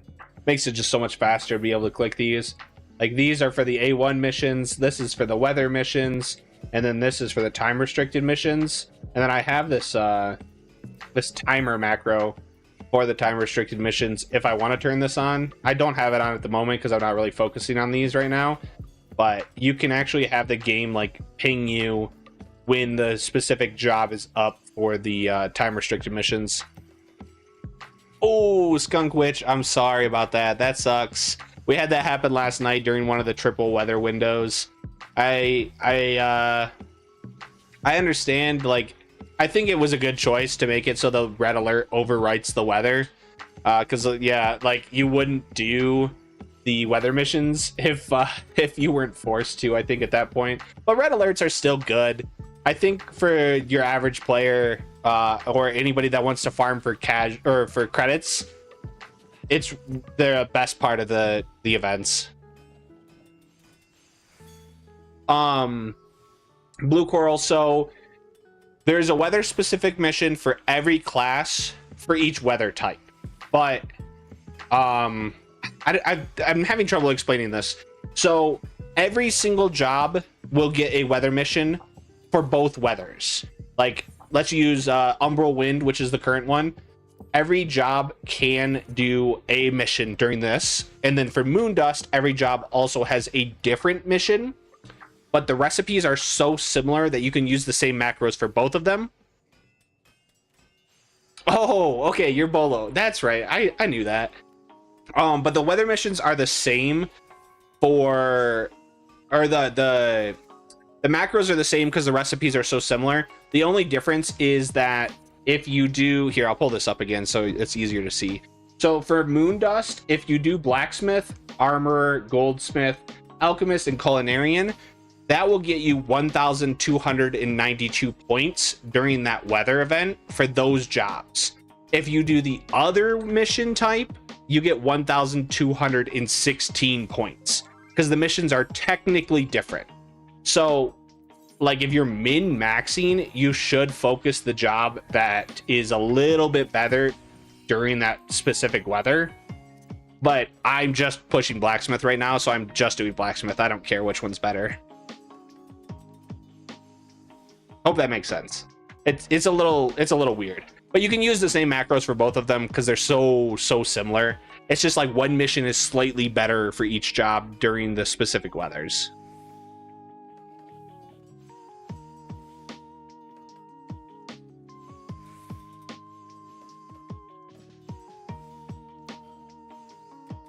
Yeah, but you do have to have your A rank missions unlocked in order to see the weather mission on the job. So, and now I know there are gatherer ones. Has anybody been doing gathering weather missions? I haven't gotten into those ones yet. I've heard those are pretty good too. I know the fishing one, I guess, is like really good points.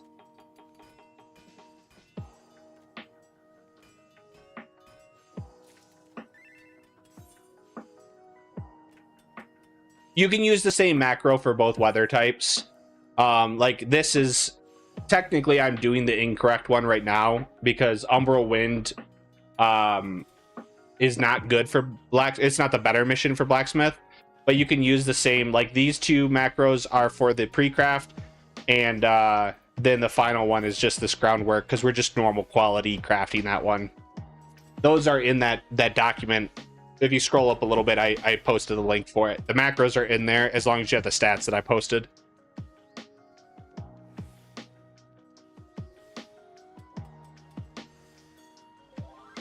Okay, so you guys, Meowzinger and Keeper of the Lake, you guys have been doing the gathering ones. Yeah, I imagine the GP is potentially more of an issue. Man, I do think, like, there were a lot of really good solutions that you guys came up with in my comment section on that video. Just being able to do some sort of GP regeneration just for cosmic, because I don't want to change it outside of the game. Hey, welcome. Thanks for the membership.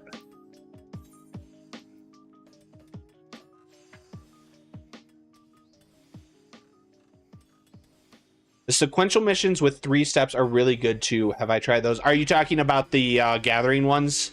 I haven't gotten to the level 3 sequential missions quite yet.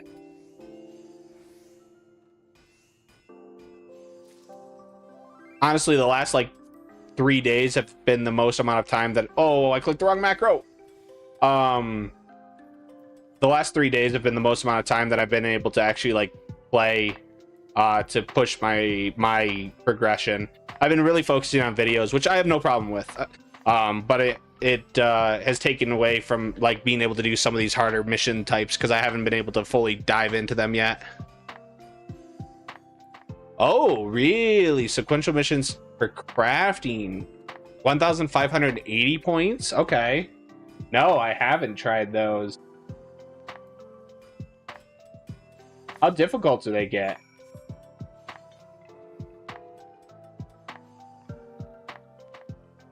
Oh, yeah, I see. Okay, I'm looking at the document that Faye put together about it. And yeah, so the first 2 missions, not the best for points, like the A1 and the A2 follow-up, but the third one does give a ton. Wow, okay.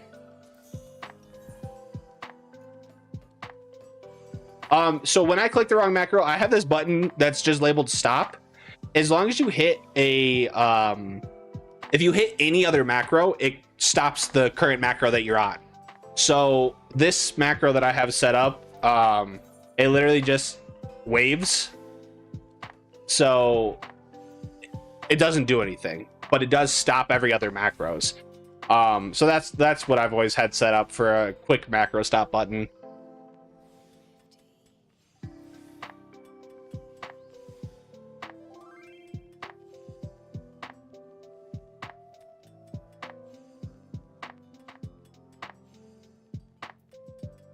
Okay, so you can do 2. Oh, sorry. Blue Coral, you said you can do 2 of the fishing missions per weather window? Oh, insert Umni. Okay, so the A2 and the A3 require specialists. That makes sense. Okay, I'll have to delve into those. I have specialists on my blacksmith and my weaver and I believe my alchemist. So I'll have to try those out.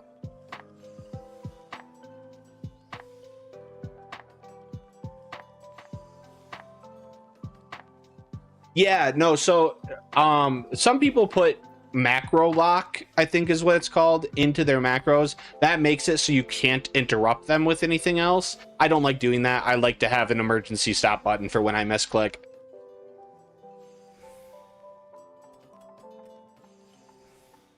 There's a cancel macro keybind. Oh, I didn't know about that.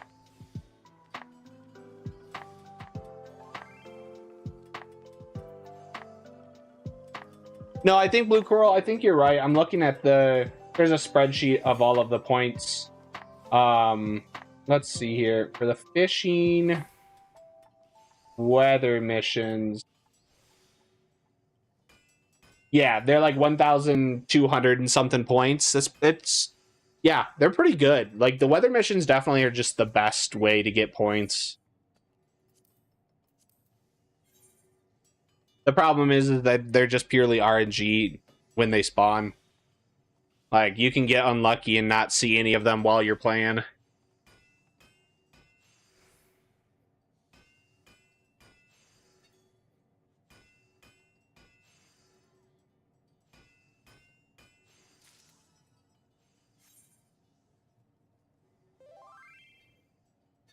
Hey, glad it's working though, Jazz. That was a great idea that they had with that dictionary.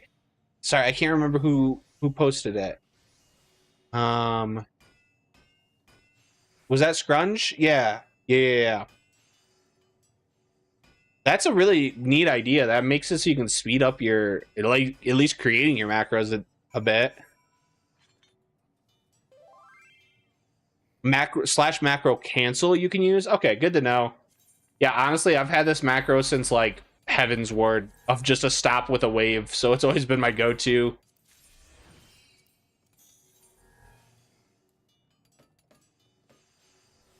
All right, see you later, Keeper. Thanks for stopping by and thanks for joining the members. Oh, nice. Keeper of the lake stop. Beautiful.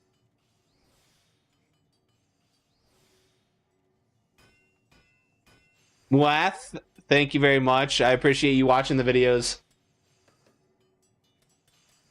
Yeah, definitely, Jazz. I think is Victoria. I think is the other console player that's been having some problems. So, definitely pass along that info. That'll be really helpful.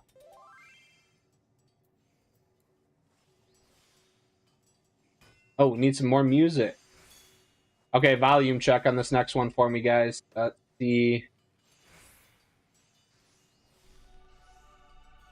This one's a little quieter. I think we should be good. Let me know if it needs to go up or down.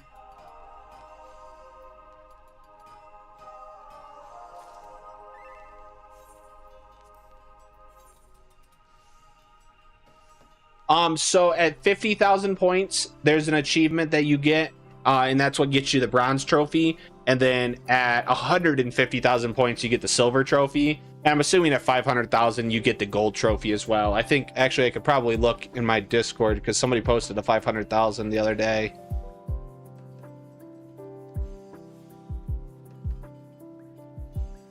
Let's see. Oh, no, they didn't post their points. They just posted their achievement. I'm assuming a gold trophy is 500,000, though. Hey, you guys are going to be at stage 8? Stage 8's Piercing Way Tunnel, right? Ooh, I'm very excited to see that one. I think this is the... Stage 8 is going to be the big upper... Or is it 9? Do we have to get to 9 for what I'm thinking of? Either way, stage 8 or stage 9 is going to be a real big change for Cosmic.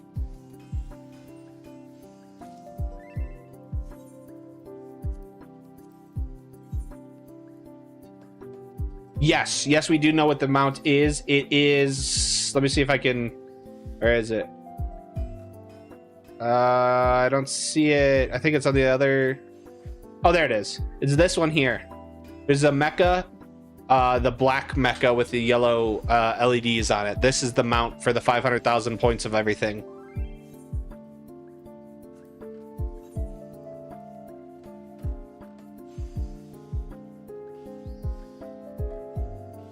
Yeah, I think Cactar is actually the one that's going to unlock first. I think they're about to finish or get to stage 9.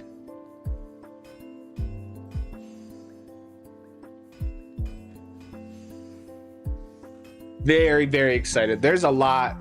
I won't talk about it here because it is a little spoilery, but I did put out a spoiler video. I'm very excited to see all of the upgrades. We still have a ways to go. We're like, Brynhilder's not even halfway. Cactar is just passing the halfway point for upgrades, so there's still a lot to come for Cosmic. This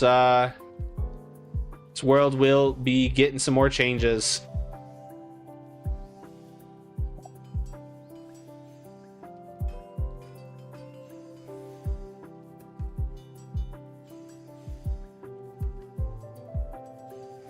Stage 9 is the tunnel. Okay, yeah. Yeah, we just finished up the southeastern Cosmo liner last night. So now we have the full Cosmo liner to the northwest and the southeast. This has been very helpful. Honestly, I love the way they did the upgrades. BB, are you Cactar as well? They've been doing work. Crystal has been relatively competitive, I think, with like Balmung and Brynhilder. I think we've been pretty close, but Balmung's kind of been kicking our butt lately. Oh, actually, we're catching up. We're catching up to them. Coral just barely behind as well, and Mateus. We're all... Crystal's relatively balanced on where they are.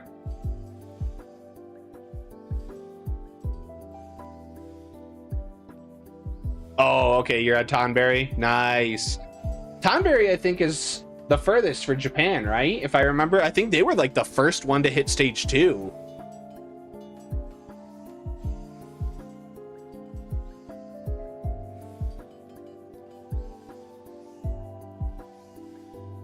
Yeah, I understand people like lower population servers are definitely having problems, but you don't need like a ton of population. You just need those dedicated people pushing for the most points during these like weather windows. Especially these weather windows will be the largest amount of development that you'll get for your server.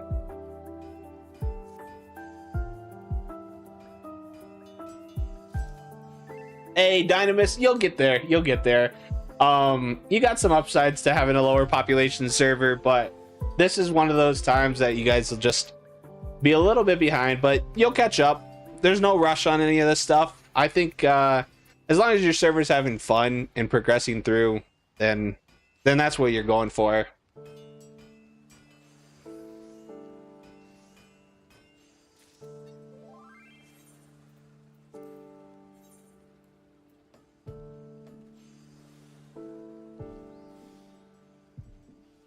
Yeah, I think in general, like the furthest along, let's see, Cactar says it's finishing up. It looks like maybe they're actually doing the event to get Piercing Way Tunnel right now to get to stage 9. But in general, I think most of the other servers are around like the quarter to halfway through the stage 8 upgrade. So it's been relatively balanced with just some minor leads.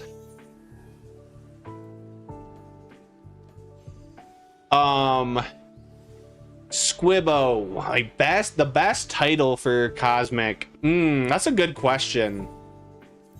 I'm working on Temperer of Stars right now for Blacksmith, although I think Forger of Stars might be a little bit better.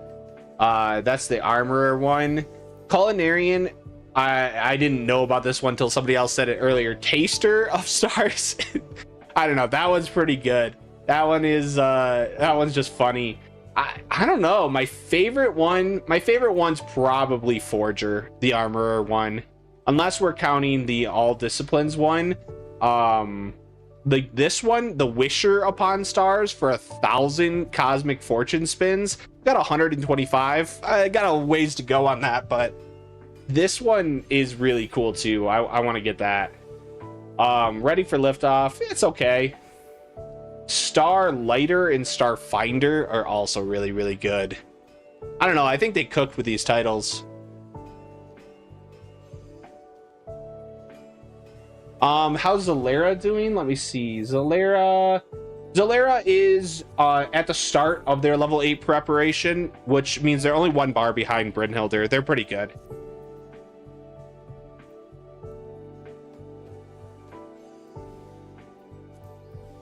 Hey, yeah, 1 million credits for the Bunny Gamba. Definitely a grind, but honestly, I've been getting a decent amount of these so far, so... Meowzinger, though, considering how many people were mad that they thought everything was done, I agree. I won't get into it too much, but like day 1 and day 2 of Cosmic, it was crazy how many people were like angry that they missed that first fate and how they thought like Cosmic was done. Oh, I missed everything. And I was really happy to see how many stages there are and how long it's going to take, because like, I don't know, people were really mad about that.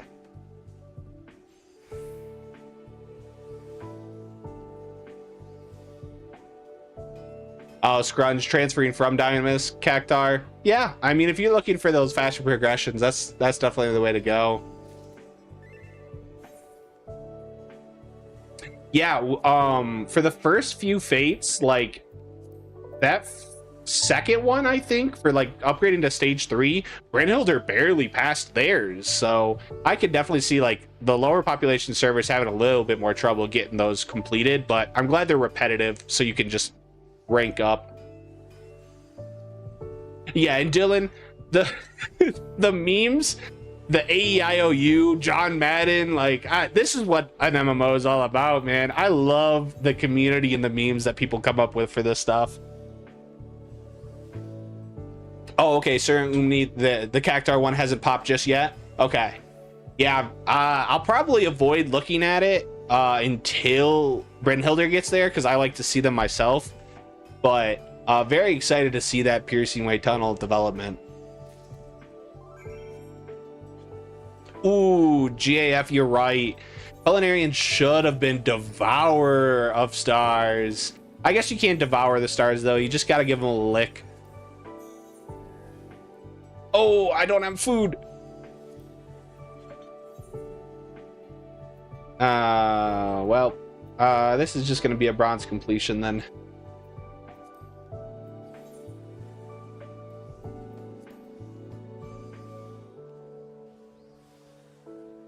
Yeah, Meowzinger, I think a lot of people, what was, I think it's the Alchemist one people were saying they really liked for their Astro.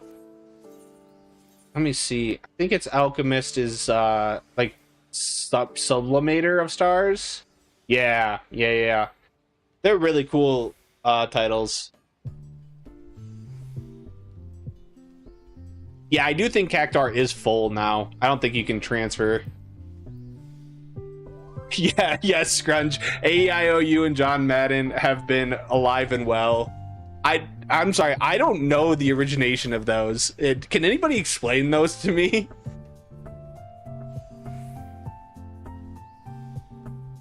Salambu,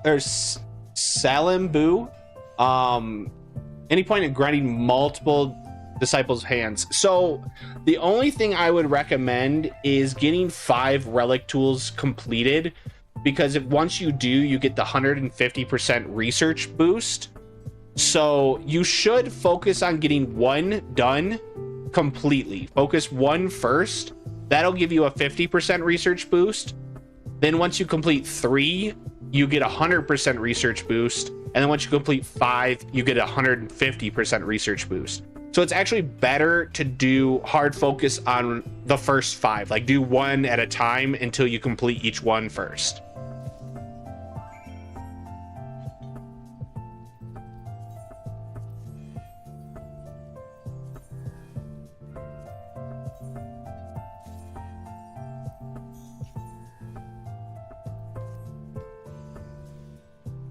Music got a little bit louder, so how's the sound on that? Do I need to turn that down at all?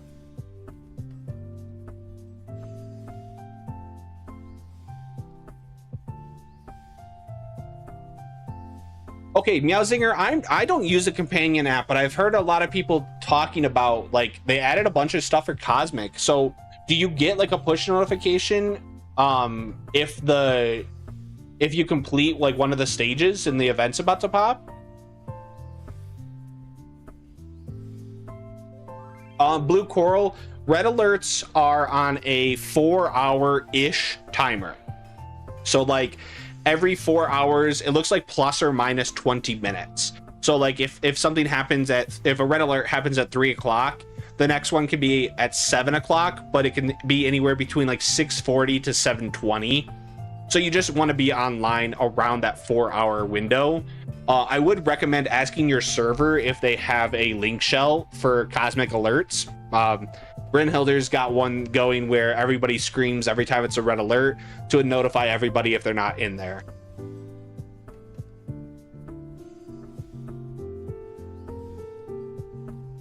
Okay, so AEIOU and John Madden from an old game called Moonbase Alpha. It had text-to-speech, and there's a famous video of people messing around with it where they spam those in chat. It's like a 14-year-old video. Oh, okay. I wasn't familiar. All I knew is like the first Fate event on day 1, everybody was screaming it, and I was like, I don't know. I'm just along for the ride.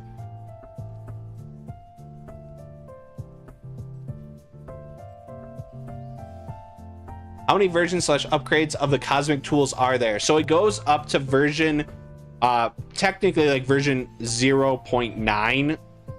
You start at 0.1, you upgrade to 0.8, and then the next one is Cosmic. So I guess 9 steps total.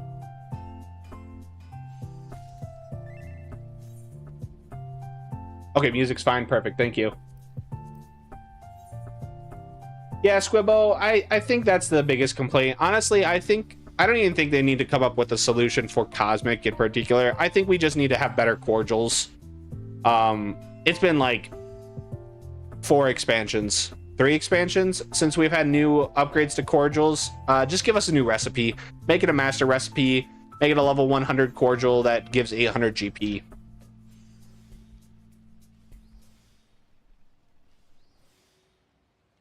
Oh, Primal's Hunt Train and Fate Discord added a ping for red alerts. Okay, that's cool. That's good to know.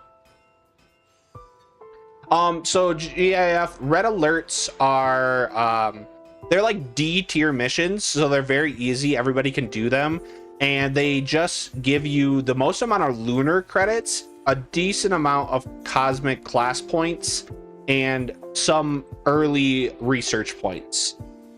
They're definitely really worth doing if you want to be able to get lunar credits specifically, so you can spin on the gambling wheel. But they're also just like a 20-minute window of really fast points across the board. So in general, they're worth doing. If you do even a single event during a red alert and it succeeds for your server, you get 1,500 lunar credits just for participating.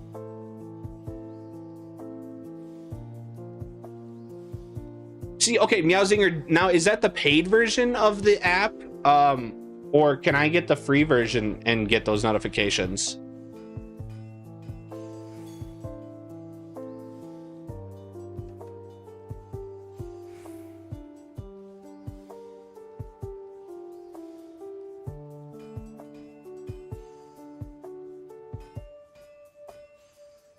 Yeah, we just need better cordials in general.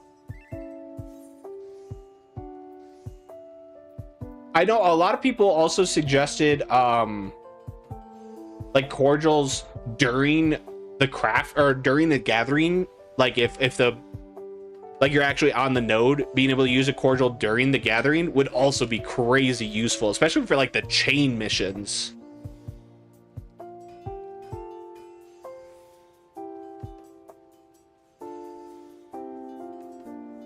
Okay, and it is the free app part. Okay. I'm gonna have to look into that then. I have never used the app. I mean I used it like way long ago because I thought I'd be able to manage my retainers, but I didn't want to pay the subscription fee to be able to do that, so I just never used it. I'll have to check it out. Popoto, the benefits of doing weather specific compared to the normal class missions. Class points, cosmic class points. I should have this up so you guys can see the progress as I'm going, but each one of these missions is getting me over 1,200 points, and that also helps your server's infrastructure upgrades the most. Compared to like the standard A1 missions, it's like 2 to 3 times more points doing these. So anytime that you can, you should do these. I have a full guide coming out this afternoon. I just got to finish editing it once I'm done streaming here. So be sure to check that out. It'll be talking about specifically the best points for crafters, and it'll go over all. There are 4 different methods, but weather is the best one.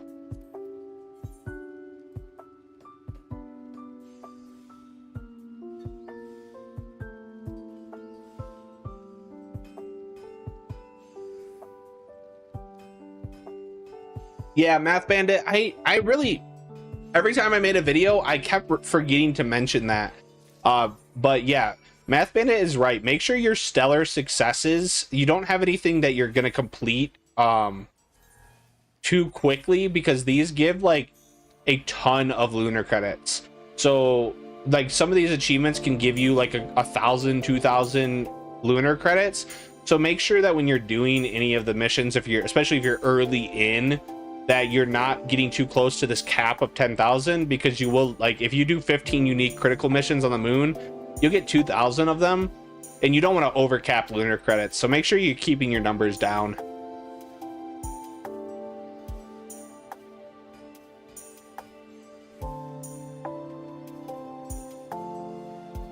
Yeah, using cordials during the gathering window would be really cool.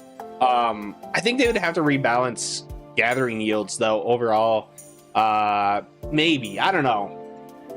My only worry with like having to change GP regeneration is that, or if they gave GP back between nodes, is that they have to go through and change up how gathering works right now. It'd be way too easy to gather like basic materials if you got your GP back at the end of every node.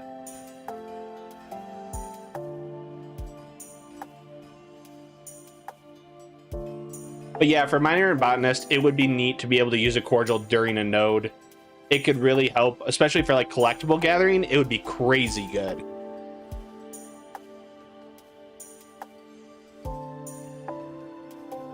Jay Albert, I have that on my radar for sure. I want to get all gold star missions. So as soon as I start working on a lot of the sequential missions and those like combo missions, I'll be putting out guides for those for sure. There's just so much in Cosmic. It's been kind of overwhelming to be able to get all of these videos together. I was baffled by how much you had to learn. So as I do them myself, I'll be putting out videos to help people out because yeah, some of these seem really hard. Blue Coral, have a good night. Thank you very much for the kind words. I'm happy that the videos have been helpful. I've been loving the community that we've been building here. You guys have been awesome. And I'm happy that we have this awesome content to enjoy. So have a good one.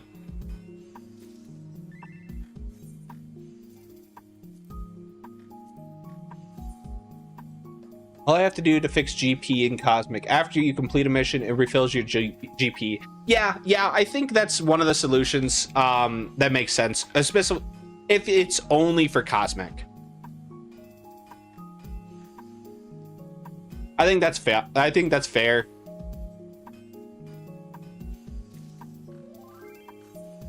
Or just when you turn in the mission, whatever, like when you actually click report, you should just get your GP back.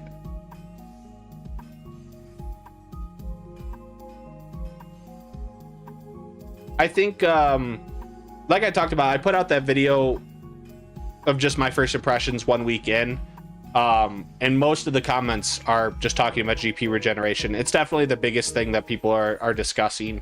I'll probably put out a full video just you know, touching on a couple of theories that people have talked about there. But I really do hope I hope Square listens to some sort of feedback on that. You're right, Bolo. Or I'm sorry, Bolo didn't say that. GAF said that. You're right that they did change like sprint. They changed jog. They've added the return, this stellar return. They do listen to feedback, and in general, they put out some pretty good changes. Like, look at the quality of life we got with mounting. For raiders being able to weave in their potions, and for gatherers being able to run while using cordial. They are adding systems that make the game better. Every patch. So I do think that Square does a pretty good job with this game. They know that it needs to be updated. It's a 12-year-old game now or whatever. So seeing quality of life updates is something that they do focus on.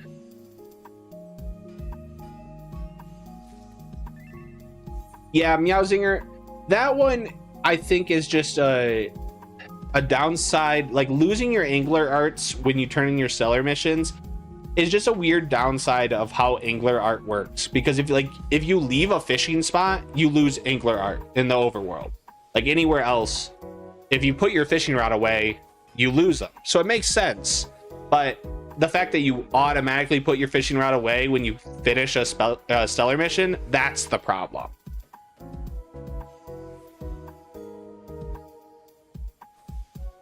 All they really got to do for that is make it so you don't put the fishing rod away when the mission is done, and it doesn't actually like go away until you click report or whatever.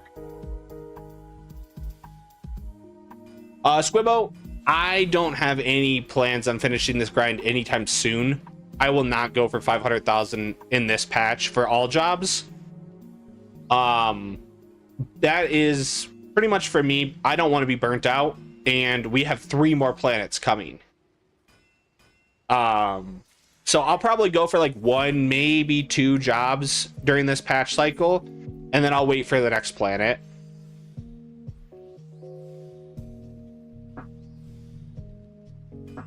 I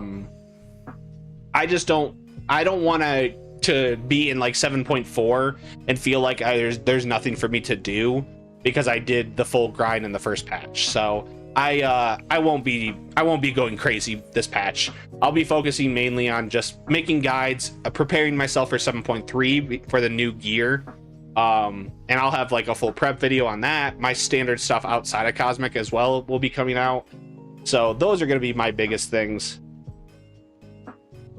I want to go for 500,000 points for sure, just to have a title.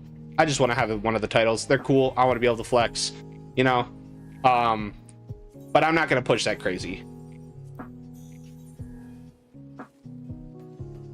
Yeah, I think that's a fair way to do it. Go for like a decent amount of points per job. I do just want one title. Sir Umne, Square does do a great job with adding quality of life stuff. They are slow though, for sure. I think this patch cycle is already, like, the fact that we're getting Cosmic Exploration, we're getting 4 planets, we're getting a relic tool, or a relic weapon zone with the exploration zone of I'm drawing a blank on what it's called, but that new zone that's coming out in like less than a month. I think they put a lot of development cycle into Dawn Trail, so I'm happier with them right now. Like Endwalker, I'm not going to get into the gripes of it. I'm sure it's been beating, the dead horse has been beat 1,000 times. But this patch cycle overall has been really, really good. They've already put out a lot of quality of life stuff, so I do expect them to do more and more as time goes on. But they are a little bit slower for sure. But one of the things, like, they are adding their gender unlocking skins, they're updating textures. I don't know if you guys have gone back to some of the zones, like Asm Step, I think was the latest one that got updated textures for this patch. Holy cow, they look great. Alnick will get 4 planets. So we've got the moon here for 7.2, and then 7.3, 4, and 5. Each one of those will have an additional planet. I'm assuming that it'll be like 7.31, 7.41, and 7.51, but that could change to like 7.35, somewhere in those patch cycles, but we will get 3 more planets.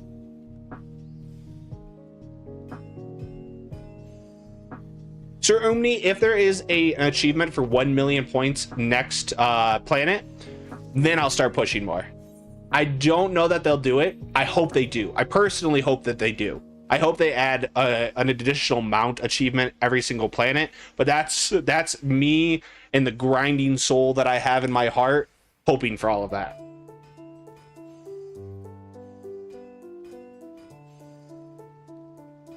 Yeah, I think 8.0 will see a lot more quality of life changes. I don't know. I have looked at a little bit of the Final Fantasy 14 mobile.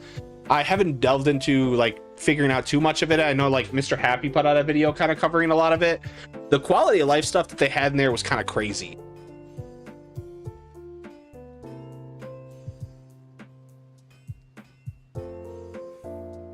Ooh, Hellrider. I like your idea. A cosmic cordial special action.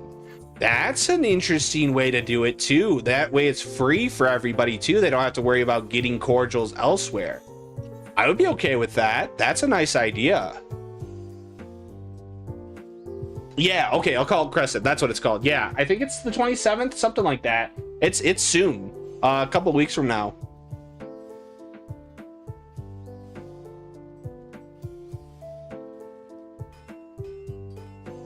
Yeah, Bolo, that's my plan as well. I'm gonna just grind out a little bit, put out some more videos for what I can before Occult Crescent comes out, and then I'll be pushing for at least 1 weapon with Occult Crescent. I'm excited to see this one. I didn't get to do Eureka at the time that it came out. I did some Baja in Zadnor when those were the peak content, but I didn't join in Baja at the start, so I'm very excited to see what they come up with for this zone. I really like the what are they called, the jobs that we have, like ghost jobs, or I can't remember the term that they use for it, but the like secondary jobs for the actual zone. That looks like it could be really cool. Squibbo, 500,000 per planet, maybe a bit much. I don't know. Maybe a bit much, maybe not. I don't think Square has it in them to put a grind that hard into the game. I think I think a lot of people would be upset if they had to get like what 2 million points by the end of this patch, like this expansion. The Phantom jobs, yes, thank you.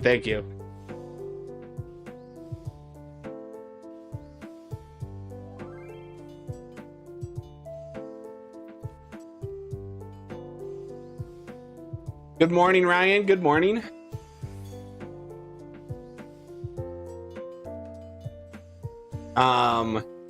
You really hope they get a new elemental armor with Occult Crescent. I think that would be cool, but I think we would have heard about it by now if they... Well, I guess they haven't talked on the relic weapons yet, have they? Have they specifically mentioned the relic weapons?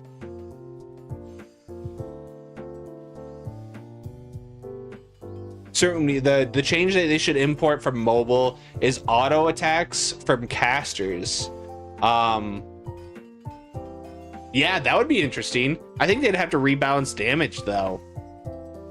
I don't know if I think during 8.0 we might get a stat squat a stat squitch again, because I think the numbers are already getting a little higher than normal. So we might see some numbers going down. So it would be a good time for them to be able to change and add in auto attacks for casting. Be interesting. Okay, so they have acknowledged that the relic weapons do exist. I think they would have said something about relic armor by now if they planned on adding it, but I'm with you. I would love to see relic armor again. That would be really cool.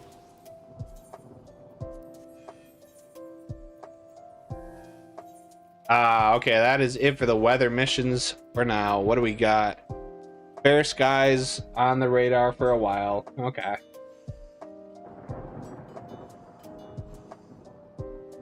What do we got? Let's see.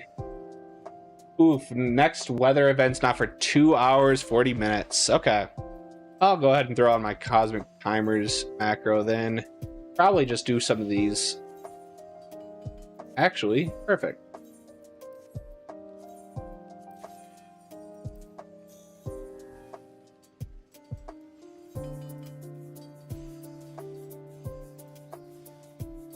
Oh, yeah, no, you're right. Even just having a glam for some new shiny armor would be cool. I agree. I think the elemental armor is some of the best looking armor in the game, and I think that's pretty agreed upon for a lot of people. It's just really hard to grind for. I don't personally have it. I know it takes a little bit of time, and I didn't do much Eureka, so...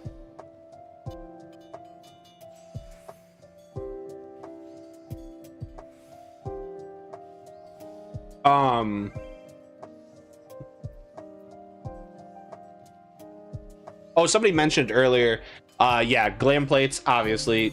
I think 8.0 will be glam closet and glam plates, the big focus for that. I think we need to get double glam plates and probably closet space. I don't know if you guys have actually done the outfit storage though. Outfit storage solved a lot of the problems for glam space, but I think it's underutilized. I don't think a lot of people understand how it works.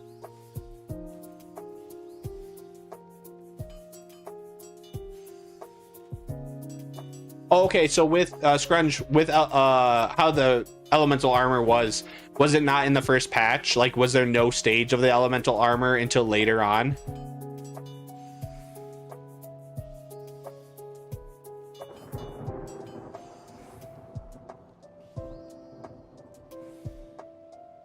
Yeah, that's the thing. Like, job gear nowadays is just like the free vendor gear, so I guess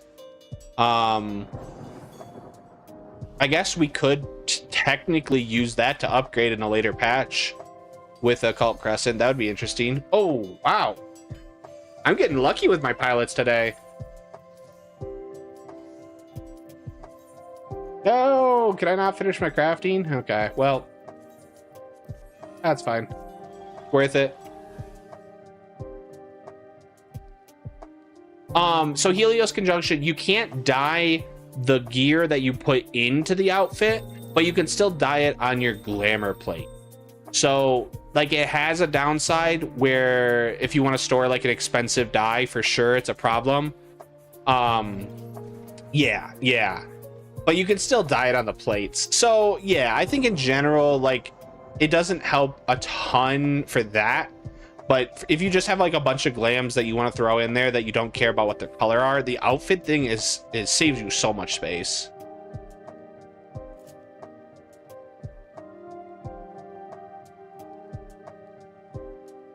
Yeah, glam plates are more of a big deal to me than glam space as well, though.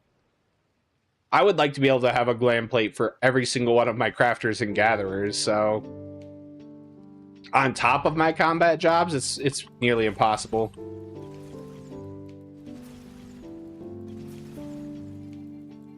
Okay, first stage was animos, only a stage of weapons plus glow. The next stage added the logos action. You could grab them out for elemental armor. Interesting. So okay, it could just be that we don't see an armor in this first patch, but in the next patch cycle they could add armor. Okay, that makes me exciting, or that makes me excited on that. That would be cool to see.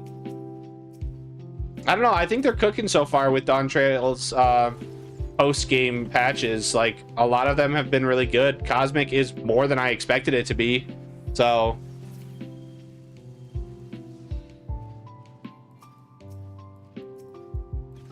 yeah, Hellrider, you're right though. It is a little bit of a pain to have to go back and like pull out your glams and then replace them into the outfit. I think for new glams it's really easy, so that is the upside. But because it is like a newer system, having to go back does take a little bit of time, but once you do it, you save so much glam space. Yeah, Helios, being a jet black enjoyer, I understand that. Yeah, it's expensive to have to dye each individual piece every time you put on a glam plate, so being able to dye it in your glamour dresser saves you a lot.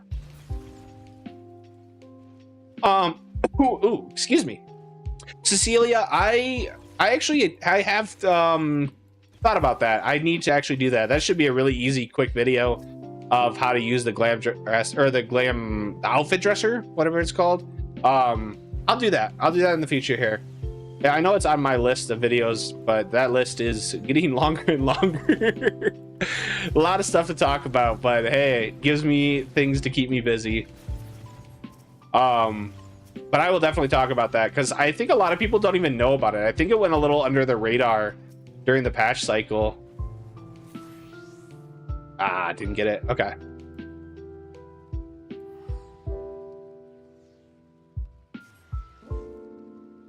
Another QLL change, dynamic updates of stats in the windows. Having to close and reopen my Cosmic Research. Oh, yeah, I don't know. It's weird. Cosmic Research doesn't update live, but the Cosmic Class Tracker does. I don't know why that is different. Like, this one you can just leave open in the points update, but for the research, you have to keep refreshing it. I don't know where the disconnect happened there.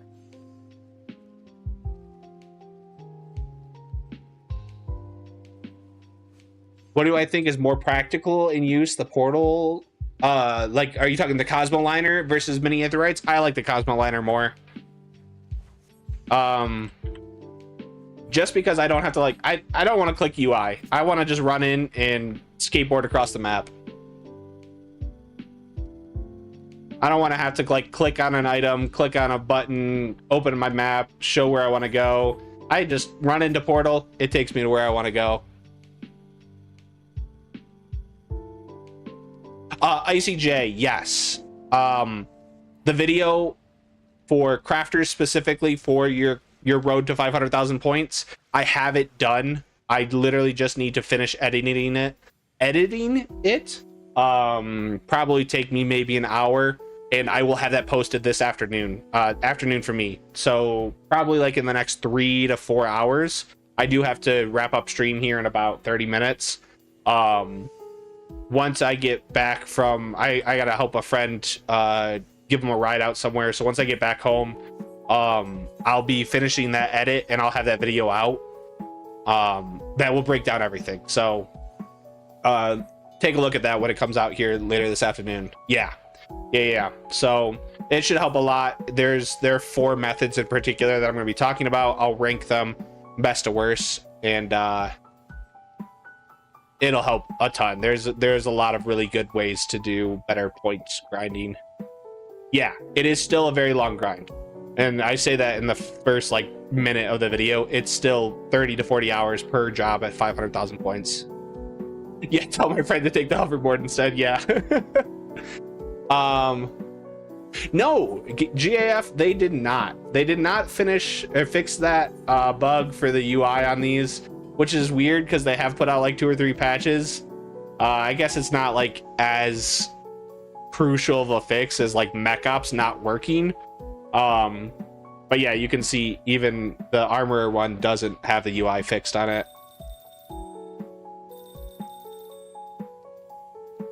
Yeah, 30, honestly, I'm a RuneScape player, so 30 to 40 hour grind, not crazy. But when you times that by 11, a little bit crazier of a grind.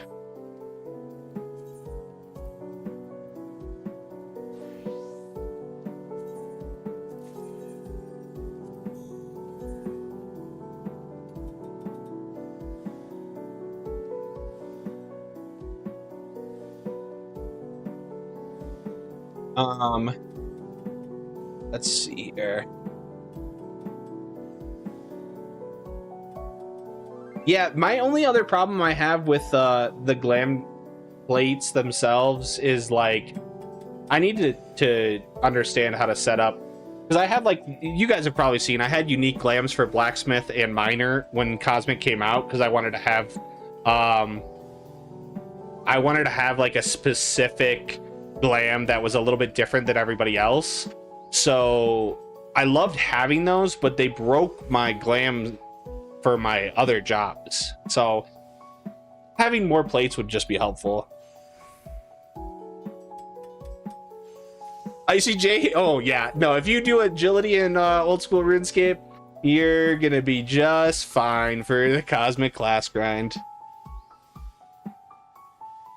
Gatherer 500k, I think is slower than Crafter. I think Crafters are faster overall.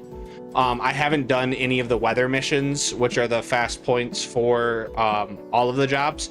I haven't done them for Gatherers yet, but just taking a look at like the numbers from a spreadsheet that somebody on Balmung named Faye made, which I've linked in some of my videos, they seem a little bit longer. I think Crafters overall are just faster. But it's also because you can have much less stats on Gatherers. The Crafters need way higher stats to be able to get the fastest point grind. Like, you do have to have full pentamelded armor and accessories. The only thing you don't pentameld is your tools to get the most points per second. So I think it depends on what stats you have for Gatherers, or for your Crafters.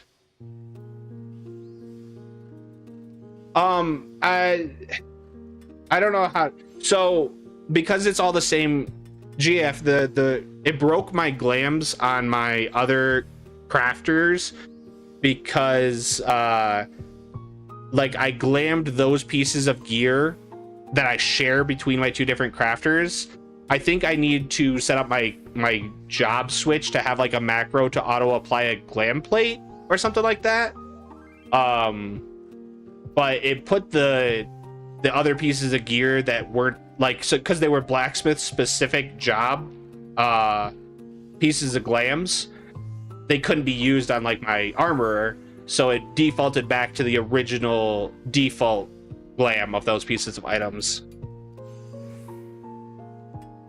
Dang, math. Okay, yeah, I've thought about doing it, just full committing to a specific glam for every single job.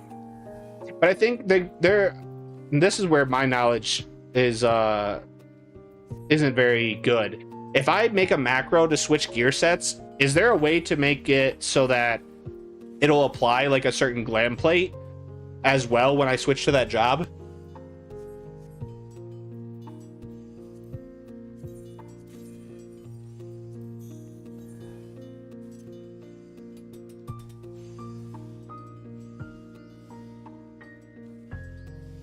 You can link a glam plate in the gear set UI. Oh, okay. I'll have to look into that.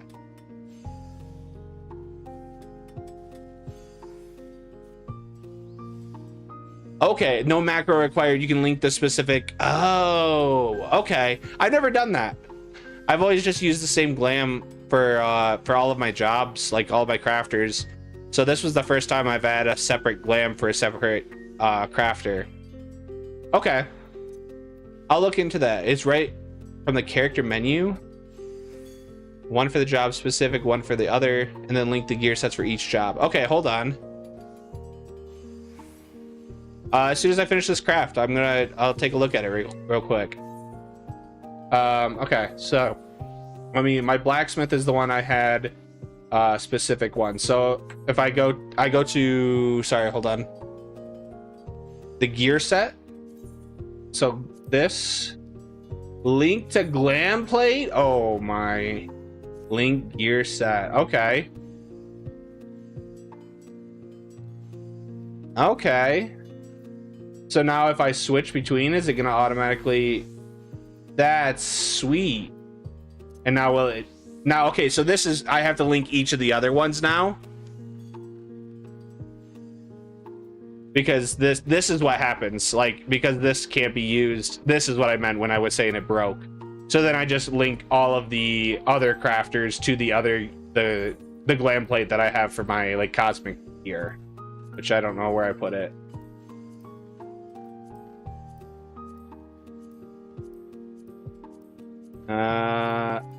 Did I pass it? There it is. Okay. So just link this. Okay. Okay. Thanks for teaching me today. Oh, I should have remembered what number it was. There it is. So carpenter, and then weaver, culinarian. Oh, this is so nice. And then so if I change glam plate like 15 here, oops, it'll always be linked to these job sets. So I could just change just this glamour plate. Wow. Well, I did not know about this. Now, boom, boom. Okay. Yeah, add that to the glamour video for sure. Because I was not aware of that.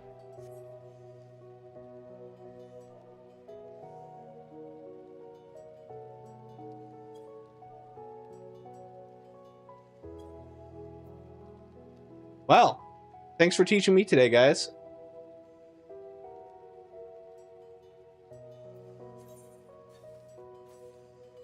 Oh, okay, I still have time. We're good. Gold. Swap jobs outside of Sanctuary, the plates won't swap. Yeah. I think all of Cosmic's considered a Sanctuary, even though it doesn't have the moon, right?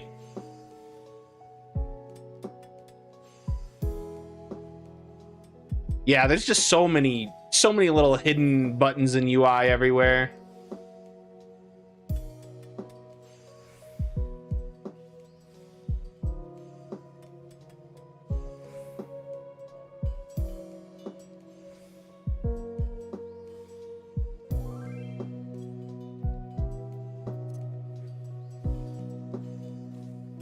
Yeah, it is. You know what? I didn't think about that though. For the leveling, I gotta keep that idea in the video once I make the leveling guide for Lunar. You should log out in Best Way Burrows so that you can get the rested experience. Because I'm assuming you don't earn rested experience if you're staying in the Cosmic Zone.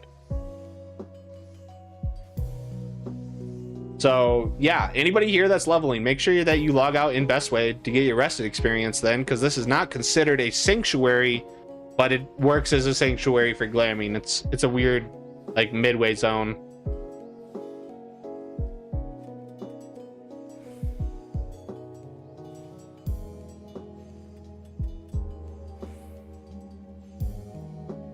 Cactar is making the tunnel, Popoto? Yeah, I don't think you get rested experience because you don't have the little moon bar, but I don't know.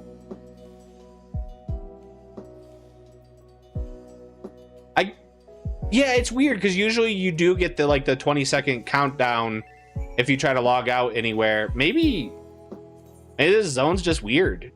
I don't know.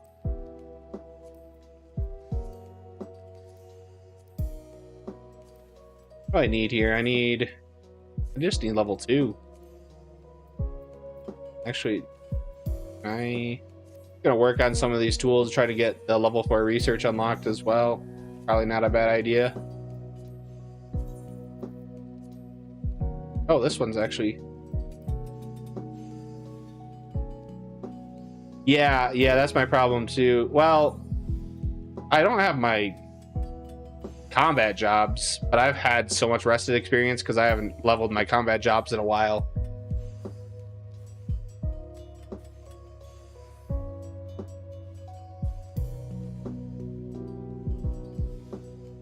Oh, Hellrider, that's a great question. I think so.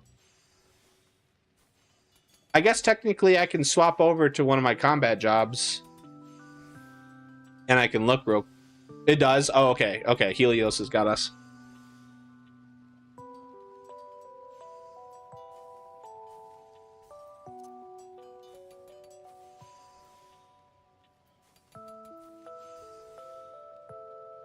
It does show up. Okay. Yeah.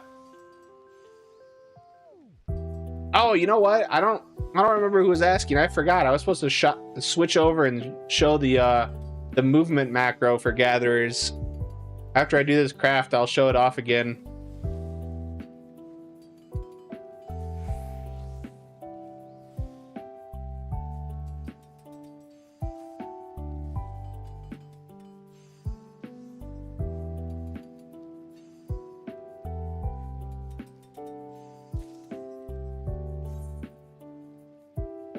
Do I have a favorite crafter and gatherer? Yeah, I'm super into miner and blacksmith.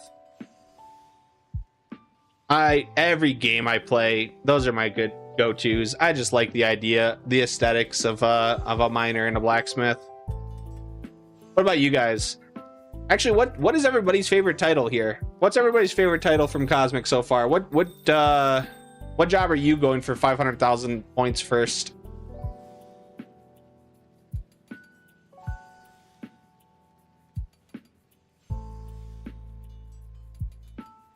I'll show you the movement macro in a second here. Yeah, I don't know if it's the same one for Island Sanctuary. It probably is. It's this here.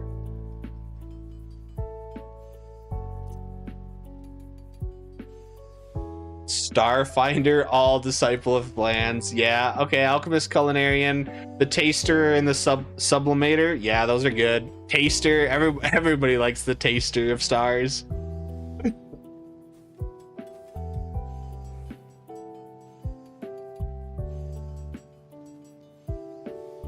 Mining and blacksmith, yeah. I don't know what it is about them.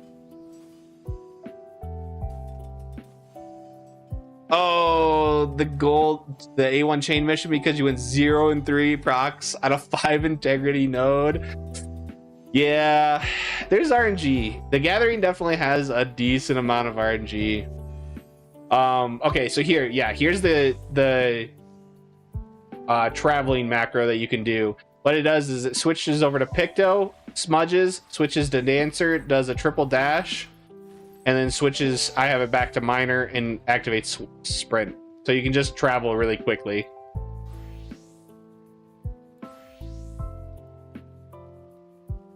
I think it's like a 20-second cooldown though. But you just set it up with your gear plate numbers. Or yeah, your gear plate numbers, your gear set numbers. And it can help you get between the nodes if you're doing gathering. Yeah. I can't take credit for this one. This one was posted in my Discord. Somebody from Blue Sky made it. You'll have to clean it up a little bit, but there's the copy paste in the chat for you if you want it. Weaver of the Stars is probably my second or third favorite for sure. I think it's just Weaver sounds really cool.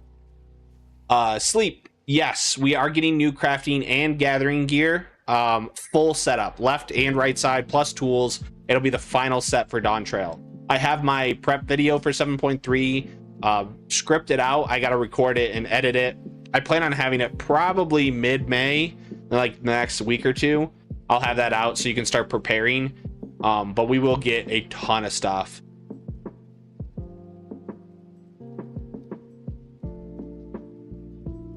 Yeah. Here, this is the macro. So if you don't have dancer, I think it's like 78, somebody said, you can't do the triple dash. But all you got to do is change your gear set numbers on the second, fourth, and the final line. So this is your picto, this is your dancer, and then whatever gatherer you're going to be on.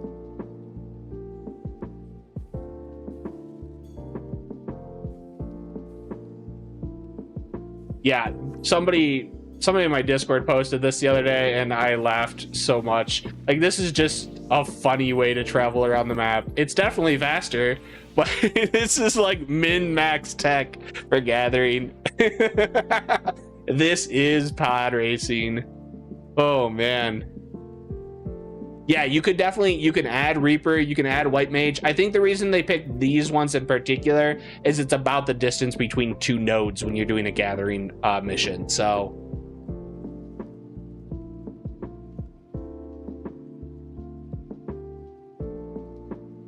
yeah, the Discord's been a great place. It's linked in the description of the stream, I think. I don't know. This is the first time I've actually done a stream, so I'm not familiar with the UI. Yeah. Check out my Discord.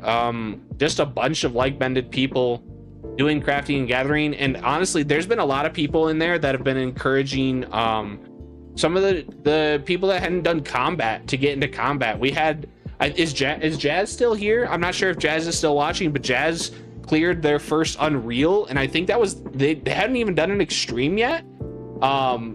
We got them to get in and do their first Unreal. So there's been a lot of people doing the Pandemonium raid tier. They did all of the normal, and there's some people that are looking to get into doing the Savage for Pandemonium. I think they're going to do Unsynced, but it's been a great place. The people in there are awesome.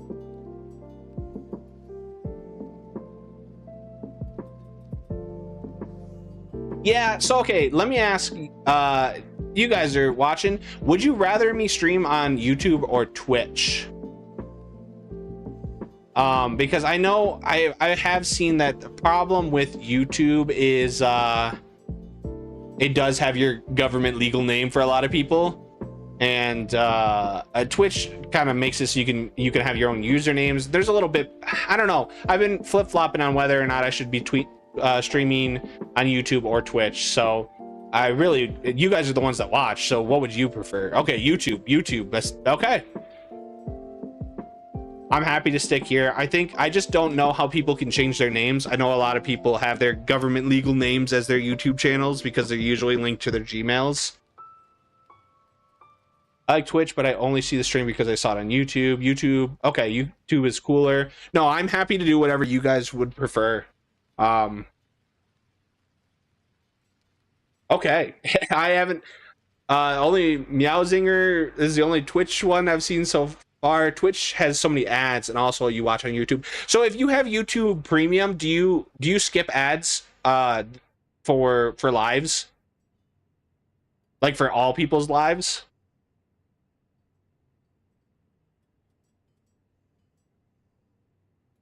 Okay, so Sleep, you can change your name then. For your YouTube, you just need to actually go in there and like change your nickname or whatever. Okay. Lots of workplaces. Anders got the the hidden strats. Got it.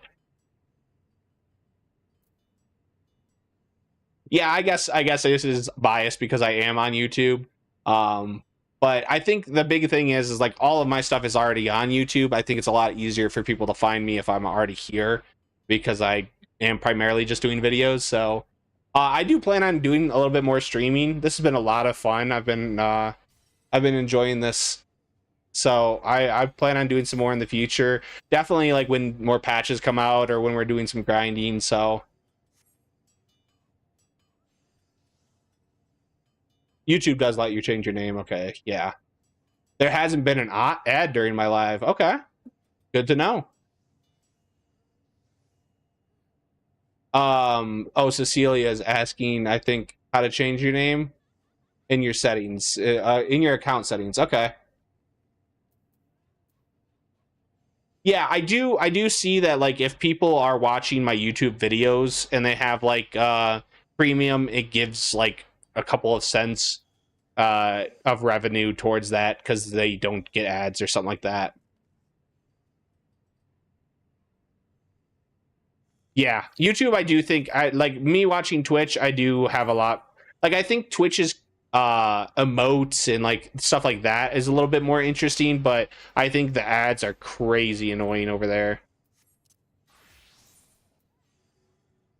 I'll figure it all out.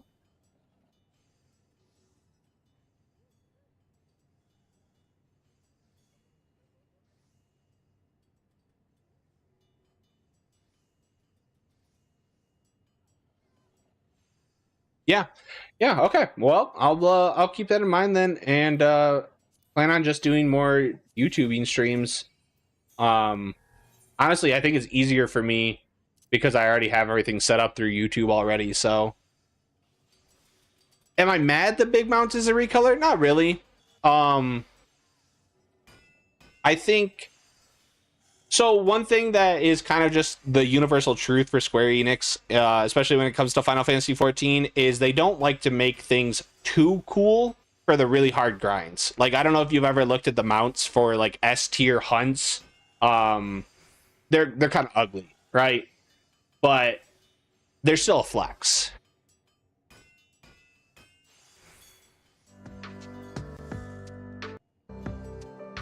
Um, Yeah, and I think it is a cool recolor. I actually prefer the black color to the standard one. But yeah, it's mostly just for prestige. It's for a flex. The titles are more important to me than the mount itself. The mount is just something I get to fly around on, and people go, "Oh, that guy plays this game too much."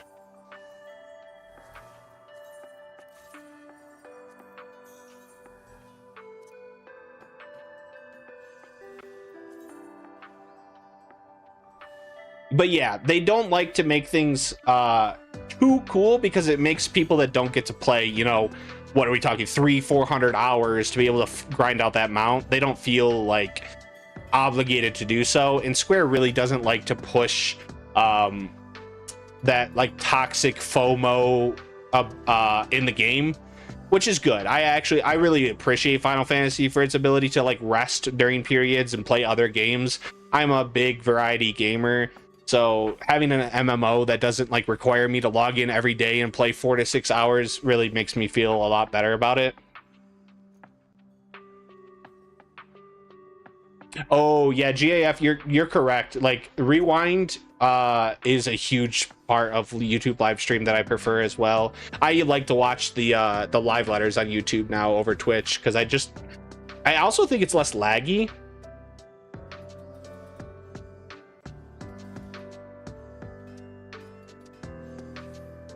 Oh, you know what, Squibbo? I don't know if I know the Dawn Trail S rank hunt mount. I only remember the Endwalker one, that really ugly dog.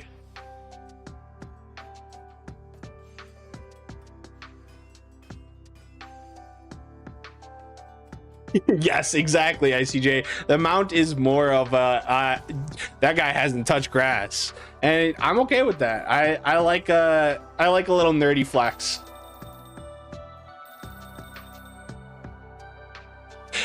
Yeah, housing is obviously a gripe, but I also don't have a problem. I personally don't have a problem supporting them. I've never unsubbed.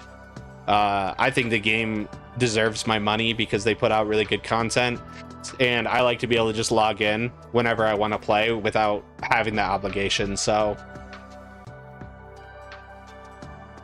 oh, is it the like the light shade of purple dragon wyvern?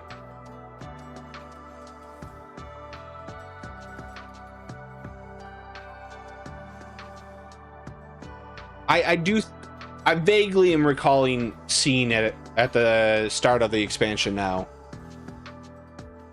It was pretty cool. Yeah. Oh, sleep. Listen. The mounts for Dawn Trail are my favorite extreme mounts that they've put out ever, I think. but I've only gotten the second one so far. I think, can I open my saddlebag here? Where are we at? I've got 51 of that one. Where's my other totems? Oh, my inventory is a mess right now. I think I've got like 60 totems for Feligamarnda. I have not done the 3rd or 4th extreme at all. I took I was a savage early progger back in Endwalker, so I took a little bit of a break from combat this expansion. We did a little bit, my static and I did a little bit of the first tier of savage raids, and that's why we got the early X farms, but we all kind of took a break. We were getting a little too burnt out of the early progging, so I did step back from combat. I really just haven't done anything since like 7.0 for any of those. I do want to get all of the mounts though. The extreme mounts are so good. See you later, Ryan.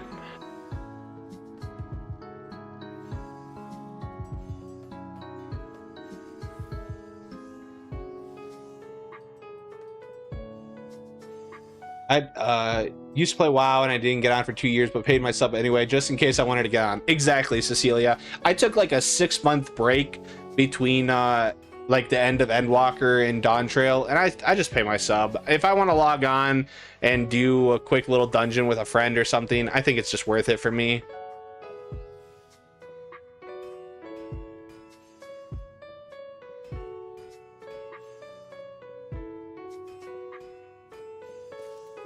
Wait, what do you mean, Bolo? A toggle for wings when you fly? I don't follow what you mean on that. Tubi McTubeface. So pretty fast to create a new channel, which is attached account in YouTube. Oh, okay. Oh, also. Okay. So you just made a quick new account real quick, but it's attached to your original. Oh, okay. Interesting.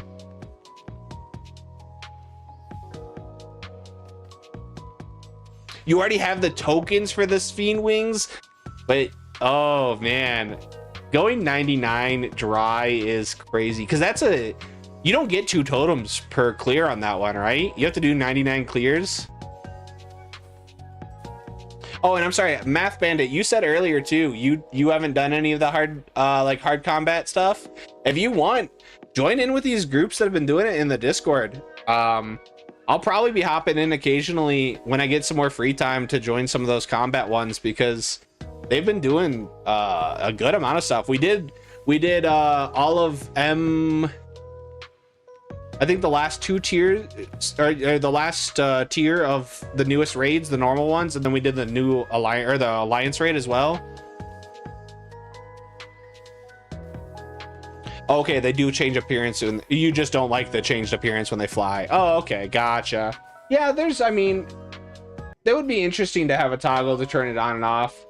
I think the X2 are my favorite wings by far. I really like how they look, especially when you are flying.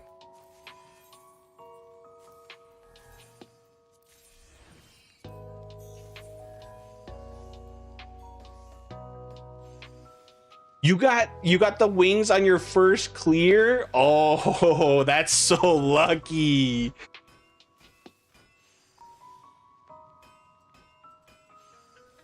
Oh, Sphene does give 2 tokens. Okay.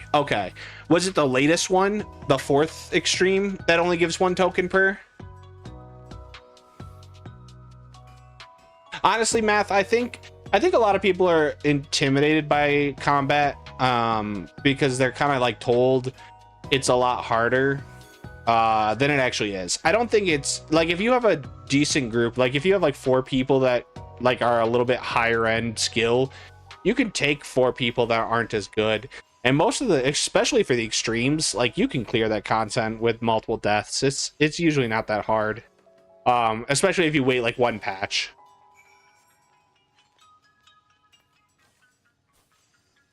I'm very interested to see what the all extreme mount will be for this for Dawn Trail.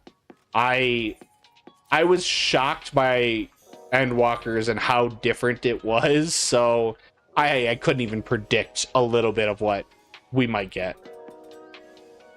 I'm talking mainly normals and extremes. And even unreals, technically. Some of the unreals are a little bit harder than others. Savage content, you do need to know what you're doing. You do need to have good gear, materia, know your rotations and like mitigations and things like that, especially if you're doing it on item level. But extremes in particular aren't as hard as people make them out to be. Especially if you get a little bit of gear above the item level requirements, you can do extremes. Most people can do extremes.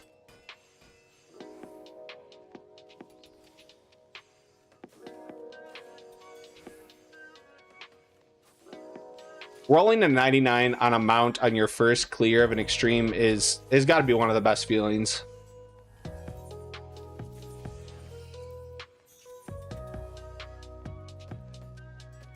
Endwalkers was the Final Fantasy IV Bahamut.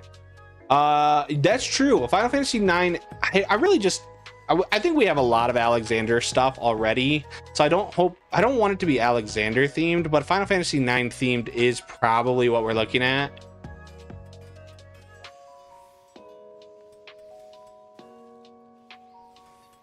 Yeah, honestly, ICJ, I agree with you. I think Savages, especially if you're doing like week 1 with baseline gear, they can be harder. But like most people could probably figure out how to do them. But the biggest problem I have is the time commitment. I just don't have that much free time anymore. So being able to push out Savages is a little bit more hard.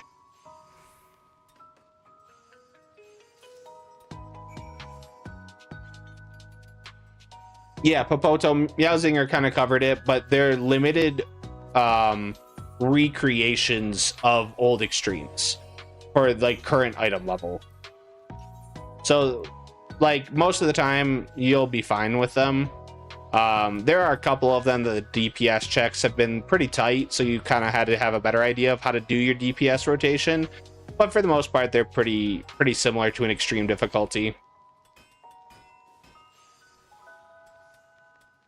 Oh man, Helios, if Valley Garmonda was your first extreme and you were healer early day 1, you did really well. Heal checks on that fight early with the low gear score were crazy. That's probably up there in my top 5 extremes of all time. Valley Garmonda, I absolutely loved. Wow, ICJ, congrats. DSR prog and you're almost done. That's a really cool thing to do. I've never done an ultimate. I never got into the time commitment for those. Well, actually, you know what? I'll take that back. We did some blind DSR when it released with my static. We only ever got to like mid Thornton, like barely into the like first real stage. Really fun fights, but man, are they difficult. So congratulations, that's some commitment.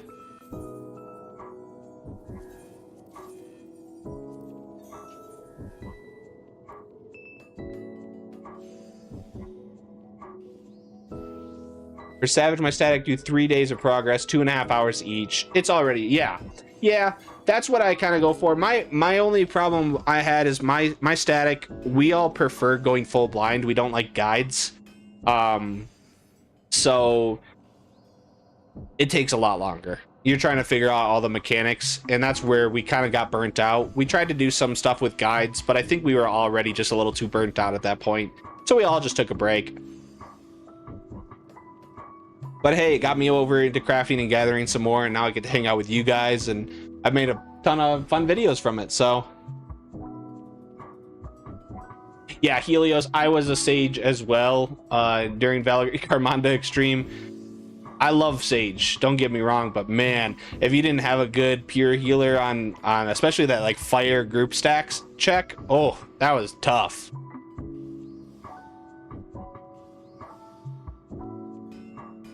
I've been having a ton of fun. I love Cosmic so far. When they announced Cosmic as what we were gonna be able to get some new crafting and gathering content, I just crossed my fingers for like the last 8 months waiting for this to come out and hoping that it was going to be a little bit of a grindy, fun content, and it's turned out better than I expected. People call it a reskin of Firmament, but I think this is better than Firmament.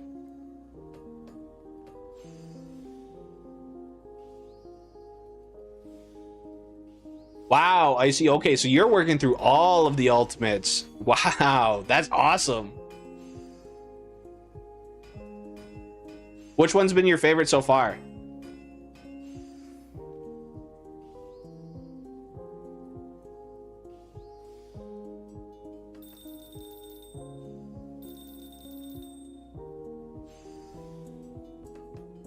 Yeah, Tui McTubeface, I'm with you. I don't think this is anything like Firmament. I think it's a pretty big difference in content. The diadem, I like, as much as I love the diadem, I think the gathering in diadem was way worse than this.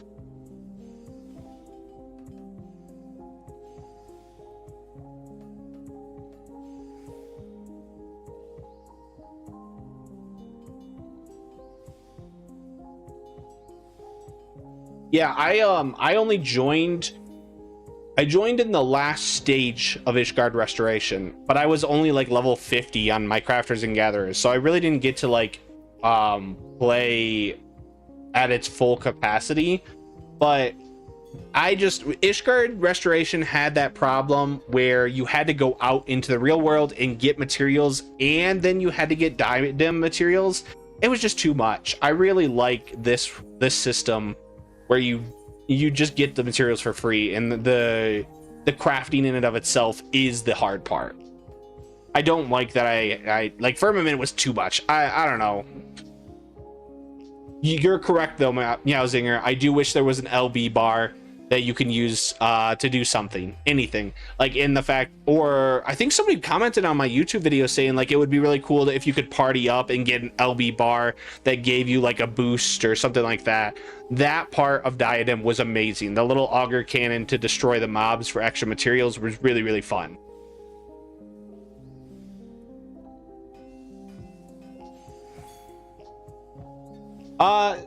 Scootapuff, I do think grinding for the 500k on gatherers will take a little bit of time, but I think if you focus on the weather-based missions primarily for them, it won't be as bad as most people think it's going to be. I think it hasn't been optimized yet, which I have my video coming out for the crafter optimization, which will make it a lot faster. I think there's gathering optimization that I just don't know yet. So once I do, I'll put out a gathering guide. I think you could probably cut the amount of time in half from what most people think it's gonna take.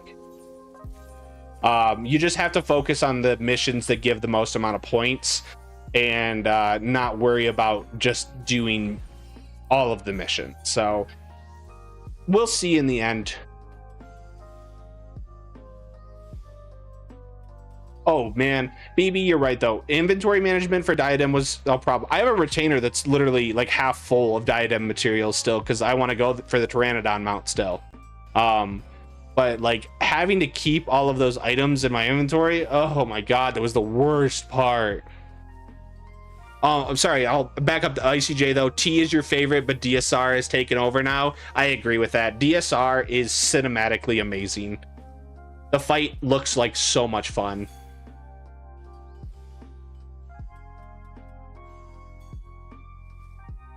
I do think they didn't utilize group play enough for Cosmic though. I like, obviously you're working together to like upgrade the infrastructure, but I would love if there was a little extra incentive to like group up with people on your server, even during like maybe the mech ops or red alerts where you got like a boost for having more people in your party, or you like work together in some way, shape, or form.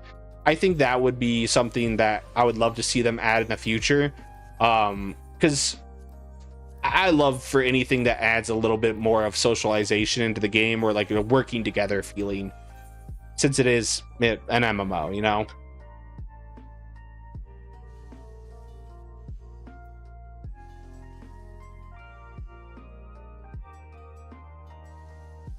Yeah, Scootapuff, you're right that you needed those materials only for the expert crafts, but like if you wanted to push for 500,000 points on the jobs for the mount, you needed to be doing expert crafts, right? So it became a little bit of an annoyance in that like there was obviously there's a little bit of an upside that it creates an economy and people can make some money trading the materials and stuff like that, but I think I prefer this system to that one.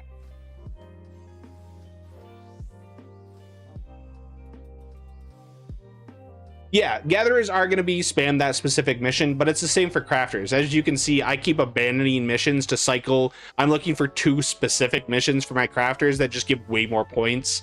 So, like, if you're looking to min-max it, then it is just figuring out which missions are best for points and doing those missions.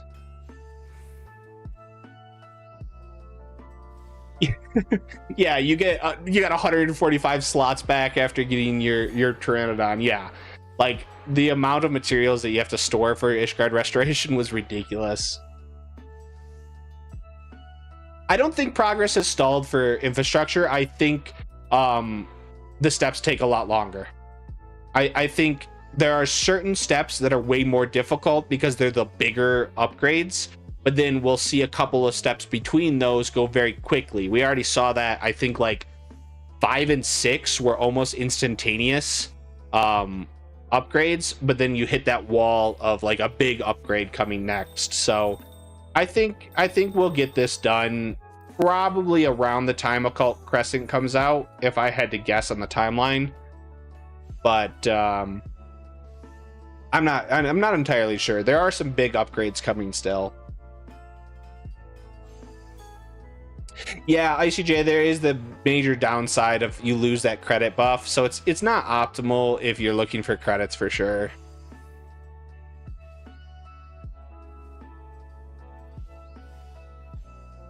But yeah, Bolo, if grouping up during a mech op would get you shared contribution, it could make it so like people on the ground support could actually get Big Bang tickets as well. It would be really interesting to see something like that.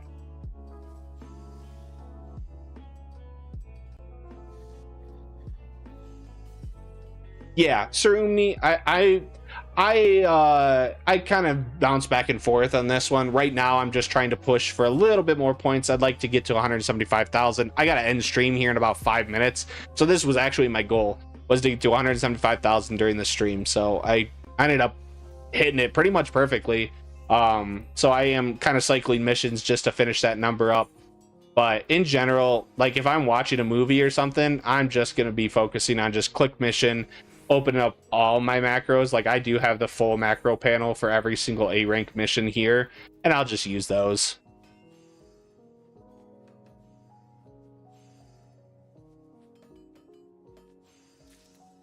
Yeah, I haven't dug into the gatherers for point farming enough to be able to make an informed opinion on that. I do think they're a lot. I think Diadem's point grind is probably a little bit easier. Because you like just follow a path, right? And gather as you go. But the inventory system is superior.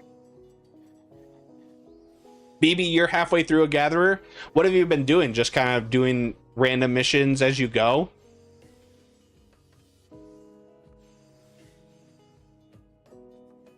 Or do you have a strategy of like certain missions you're looking for?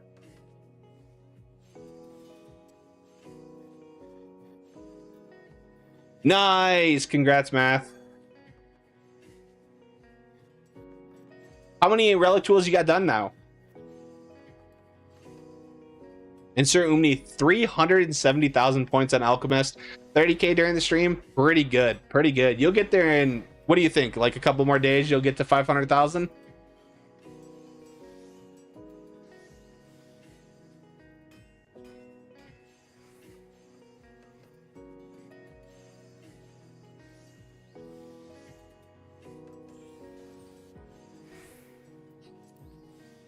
Man, getting to 500,000 points is definitely going to be a grind. I'm just looking at how much time I've put in already on just blacksmith. So 5 crafter and 1 miner. Nice, Math. Yeah, I got to finish up my relic tools. I kind of dropped the ball on finishing them up because I was just working on points. So I'll probably go back here and finish them all soon. Like I said, I'm just not in like a huge rush overall. I'm happy to just chill and do them over time. 500k by tomorrow morning. Okay, we've got some decent weather patterns, I think, coming up, right? Oh, I didn't mean to scroll that one. Where is it? There it is. We should have some more weather patterns this afternoon, because we've had fair skies for a lot this morning. Let's see. Where is it? We got an umbral wind in 3. Oh wait, that's not the new one. 1 hour 45 minutes. We got one umbral wind. Another oh, we have a quad weather coming up in 4 hours. 3 moon dust and an umbral wind all in a row. Or I'm sorry, 1 umbral wind into 3 moon dust. That's going to be really, really helpful.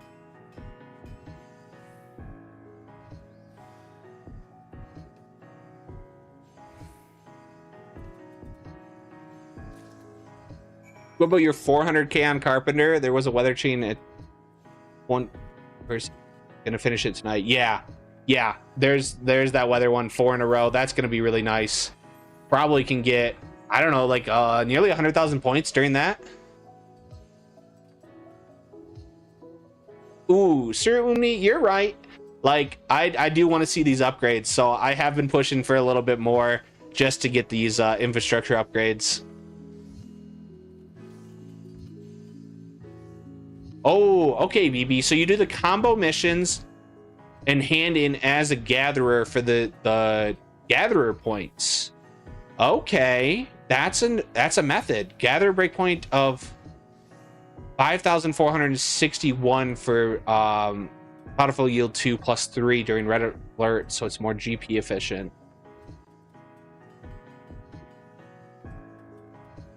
ICJ, the weather events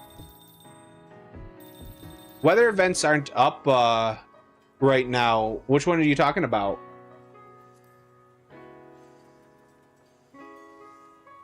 Use Necobot, Math Bandit. Here, I'll post it in the chat again. If you scroll down to you can see it. I've got it up in the top left corner, but it's listed as Sinus Ardorum, and you can see all of the weather patterns. I think it's like days out. If you scroll to the right, the timer or the local time at the very top will tell you like when the weathers are going to spawn. Quad weather is going to be really nice, and it's about 4 hours exactly from now. But yeah, Scootapuff, you're correct. Like this is for the whole expansion. I'm not rushing too hard. I did not know that you could get +3 outfield yield 2 though, BB. That's really nice to know. That okay, so 5,461. Wow, okay, I'm real far behind on that, but that's because I don't have my tools pented. So with some food and probably a pentamelded double tool, yeah, okay. Oh, okay, so you're seeing the timer. Those are the time restricted missions, I see. Yeah. So these are only up for 2 Eorzean hours. You can repeat them over and over again, but if you like hover, you can see it's only up from 4 to 6 a.m. Eorzean time. So they'll go away, and then new ones will pop up. The trophies on the tracker are for 50,000, 150,000, and then 500,000 points. So once you hit the 50, you get the bronze, 150 is silver, and 500,000 is gold.